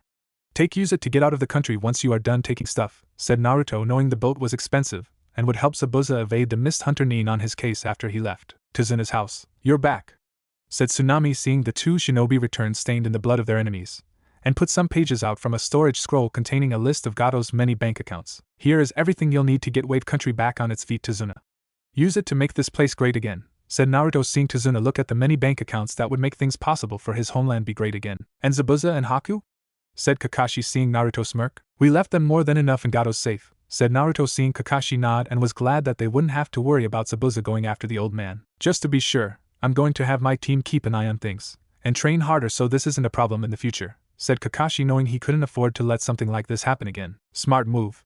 Since our mission is done, we will be leaving, and reporting back to the Hokage of our success on this part of the mission. Oh, and Tazuna, the payment for the C rank you gave the Hokage is enough. You don't need to worry about paying for the full A rank price, said Naruto, seeing the other Konoha shinobi and Tazuna himself looking shocked by this news. Are you sure? Said Tazuna curiously, while Gen and Team 7 looked angry. Naruto, the Hokage is not going to like this news, said Kakashi, knowing the old man was going to dislike this when told. I don't expect the Hokage to like it, Kakashi. I expect him take it, and with a forced smile on his old wrinkled face. Or have you forgotten that the backup you received here was unofficial? That the Hokage was going to delay your requested support, or not send any at all. This is his punishment. I'm also filing another report about this with the Fire Daimyo, so the Hokage cannot lie about this to him, said Naruto, seeing the Jounin in front of him nod in understanding. Do what you have to do, Naruto, said Kakashi with a sigh, knowing things wouldn't be good for Konoha upon his return. Hokage Tower sometime later. You tread on dangerous ground, Naruto. Using my shinobi for your mission, I did not approve any of you going on, said the Sandaime with his voice being deadly serious. Your shinobi? That's a bold statement considering who you answer to in the long run of things. Ultimately, every shinobi in Konoha is the Fire Daimyo's shinobi, and answers to him should he wish to question their actions. Not you, as it stands in the eyes of the Fire Daimyo. I outrank you, and I can command any shinobi I want for a mission I deem to be important. Or perhaps you would like to explain to the Fire Daimyo why you didn't send any backup to Gen and Team 7, fully well knowing the mission was beyond C rank, and the freshly made squad with no outside experience would most likely die without it, said Naruto, seeing the Sandaime narrow his eyes at him, and knew the old Kage was now seething inside. Whether or not I assign backup for a team is done at my discretion. I felt Kakashi and his team could handle the mission assigned to them regardless of the rank increase, said the Sandaime, with Naruto scoffing at him. Kakashi took on a dangerous A-rank missing Nin, who was at his level, and the enemy had backup as an insurance policy.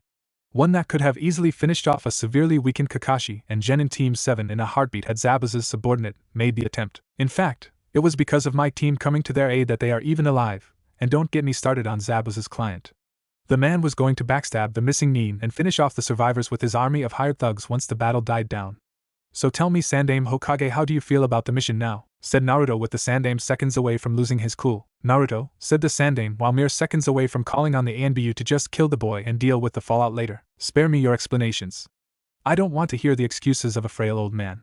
Prepare for the Chunin exams that will be happening in a few months' time. Maybe by then, you will have shown you're not incompetent in being Hokage, and actually be more than just a pathetic paper-pushing bureaucrat, said Naruto before leaving with Itachi and Shizune at his flank. Damn you, boy. Damn you, thought the Sandaime while looking at where the village weapon had been standing moments ago. He would tame the boy again. All the Hokage needed was leverage. Konoha streets. Naruto felt someone following him right after leaving the Hokage tower, with Itachi and Shizune going their separate ways to handle their own things. Whoever it was, they were doing their best to stay hidden for now, and it became clear to Naruto that there was more than one when two more signatures were detected. Each of these three individuals were radiating a small amount of killer intent, as they clearly wanted a piece of him, and most likely for the obvious reasons. Come out from the shadows. There is no point in hiding yourself from me, said Naruto, as he had walked to a training ground, and was met by three Jounin-ranked shinobi. You have a lot of nerve coming back to Konoha, demon, said one of the Leaf Jounin of the trio, who Naruto recognized from his earlier years, and suspected the Hokage didn't punish the shinobi that engaged in the beatings he endured. After all this time, you still call me that, knowing I am not the fox, and just his appointed prison. I wonder what my father would say he saw you acting like this, said Naruto, as he saw the Jounin in front of him looking furious. Shut up. You're not his son. The Yondaime Hokage was a great man. He died nobly for this village, and your continued existence dishonors him, said the second Leaf Jounin of the trio, while Naruto remained calm despite the man's words. You're half right. My father was a great, and he did die nobly for this village. However, it's not my existence that dishonors him, but rather yours, and those that follow you who bring dishonor to his sacrifice, said Naruto, seeing them draw weapons and knew this was getting him nowhere. Enough talk. Let's kill him now and claim self-defense.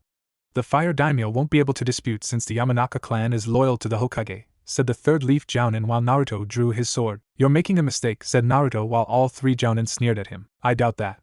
Once we're done ripping your intestinal tract out, I'll pay a visit to that little Inuzuka bitch you protected from my friend a while back, and have a little fun before my friends join in too, said the second Leaf Jounin, having heard what happened between Naruto, Hana, and the group of Leaf Shinobi that were trying to enjoy themselves at the Inuzuka's expense. Come so I can kill you, said Naruto, with the three Jounin charging him and the sound of metal clanging against metal mixed with the cutting of flesh being heard. From his position in the Hokage Tower watching this, the Sandaime scowled at seeing the boy come out victorious and get away with a few cuts currently healing. He had done that deliberately to not only test the boy's skills to get a measure of them, but to use in terms of leverage against Naruto when the Fire Daimyo came to visit during the Chunin exams and discredit the blonde. However, Naruto had proven his skills were not only higher than expected, but he had waited until the three Jounin struck first and acted out in self-defense.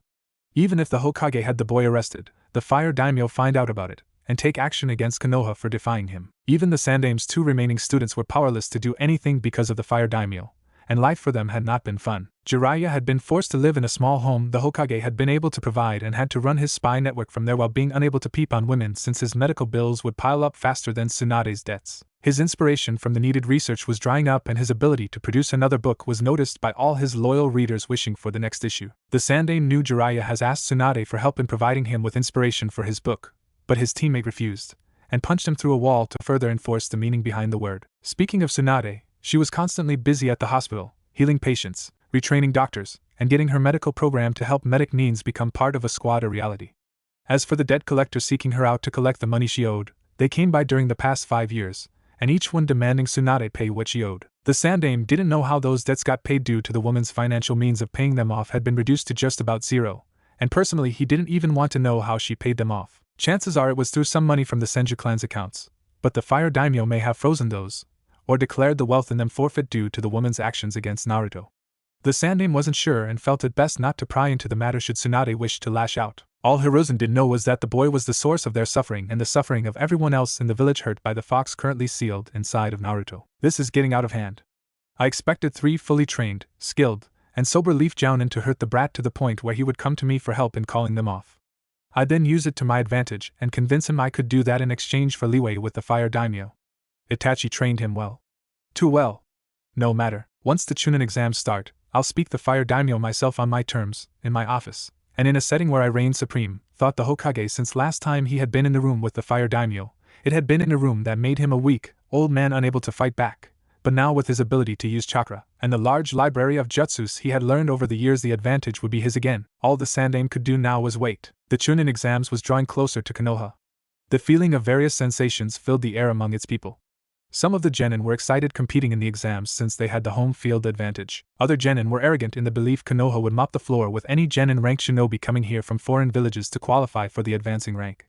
However, the shinobi of Chunin, Jounin, or higher in the leaf were fearful of the inevitable day the Chunin exams came to Konoha's doors. Not surprising since it could possibly be the last Chunin exams the leaf had depending on Namikaze Uzumaki Naruto's recommendation regarding the village. In retrospection, the shinobi side of Konoha should have put more faith in the late Yandaime's abilities, and honored the man's dying wish for his son, whether they knew Naruto was his son or not, to be seen as a hero for holding the kyubi. It had been a test of their character, of their convictions, and the very principles the village had been founded on when the first Hokage helped build the village ages ago with his brother, and they had failed. Failed so horribly. They had betrayed everything the Shodaime, the Nidaime, and the Yandaime died for when they were leading the village. As for the third Hokage himself, those that had revelations during the coming day of the Chunin exams were unsure how to describe their feelings towards the old Kage. He had betrayed their trust, twisted their perceptions with half-truths, and basically tricked them to turn on the Yandaime's legacy like he was Orochimaru in disguise. The oldest Kage in Konoha's history had betrayed his successor and son for the glory of Konoha while betraying the principles of the man who taught him. The third's 2 remaining students, who were supposedly loyal to Konoha, had sided with him on what to do with Naruto after the sealing, and it was hard to decide who was worst traitor of all. The Sandaime, Jiraiya, and Tsunade? Or Orochimaru? Seriously, they felt it was a close race between them and hard to decipher a true winner to that dishonorable contest. As for Naruto himself, it didn't matter in his mind, and just focused on the task at hand in evaluating Konoha for the Fire Daimyo. The more he stayed in the village, the more each new form of corruption had been revealed to his eyes, and it sickened him to no end. The harbinger of the Fire Daimyo had used the henge to look like random people and get an inside look into the people of Konoha.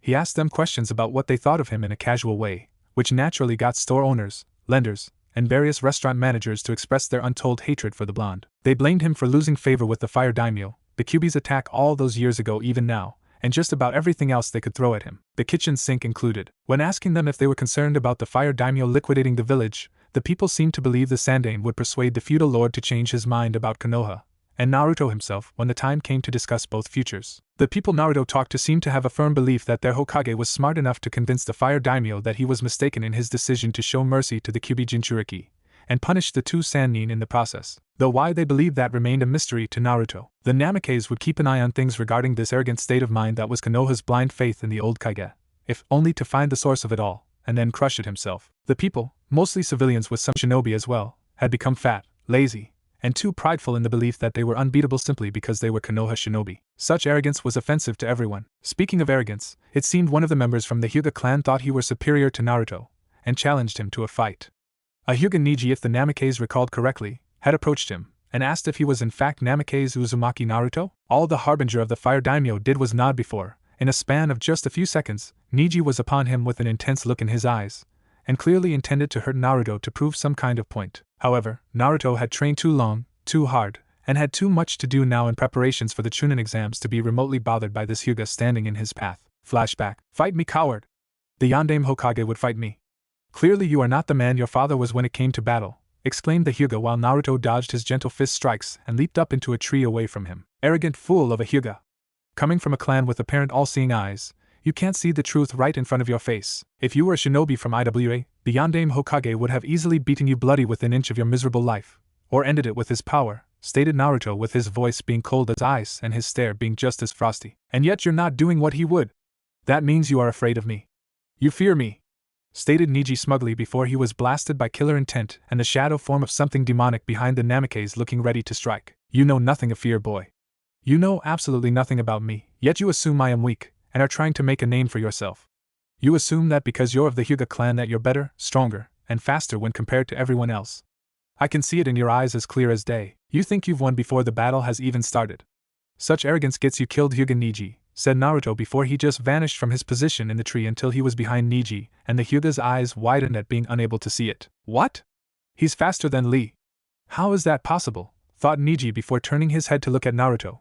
But the Namikaze had already aimed the back of his fist at the Hyuga when that happened struck the older boy's left eye, and given how the eyes of a Hyuga are extra sensitive when on it hurt a lot, the blow was the beginning of several more violent hits to the Hyuga's body using what Naruto called the taijutsu version of the Gatsu stance he developed with Saito during the time they trained together. The stance was basically that of someone going into the Gatsu stance, only without the sword in hand, but was still brutal, and could dish out a great deal of punishment on the enemy. Niji himself was unprepared for this, as he was still stinging from the extra pain from the hit to his eye, and bombarded with blow after blow to his body, until Naruto finally landed a hard right to the direct center of Niji's face that sent the Hyuga with his body slamming into a tree.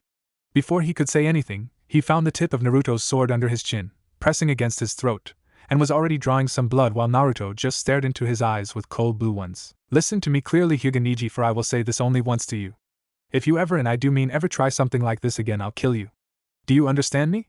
Asked Naruto with Niji looking up at him. I understand, Namikaze-sama, answered Niji in a humble tone, yet it didn't fully meet his eyes, and Naruto knew the Hyuga was not fully humbled. Not yet. End flashback. Naruto had not seen Niji since that time they first met, nor did he really care to see the Hyuga prodigy unless it was absolutely necessary, and not a moment sooner. The boy was arrogant due to the Byakugan eyes giving him so much of his so-called power, and the Hyuga clan itself acted like they were gods beyond the reaches of mortal men. It didn't take long to decipher the extent of the Byakugan's powers from what he heard of them when Itachi trained him in the study of combating dojutsu-based bloodlines.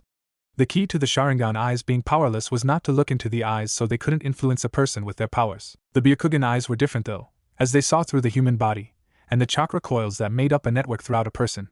They could see how much chakra someone has, the way it flows, and all the key areas where someone could hit to make it temporarily stop the use of chakra. For Naruto, he didn't really need to defeat Hyuga Niji through any direct confrontation to win against him, though the Namikaze could do that regardless, and show the Hyuga clan's eyes were not that special.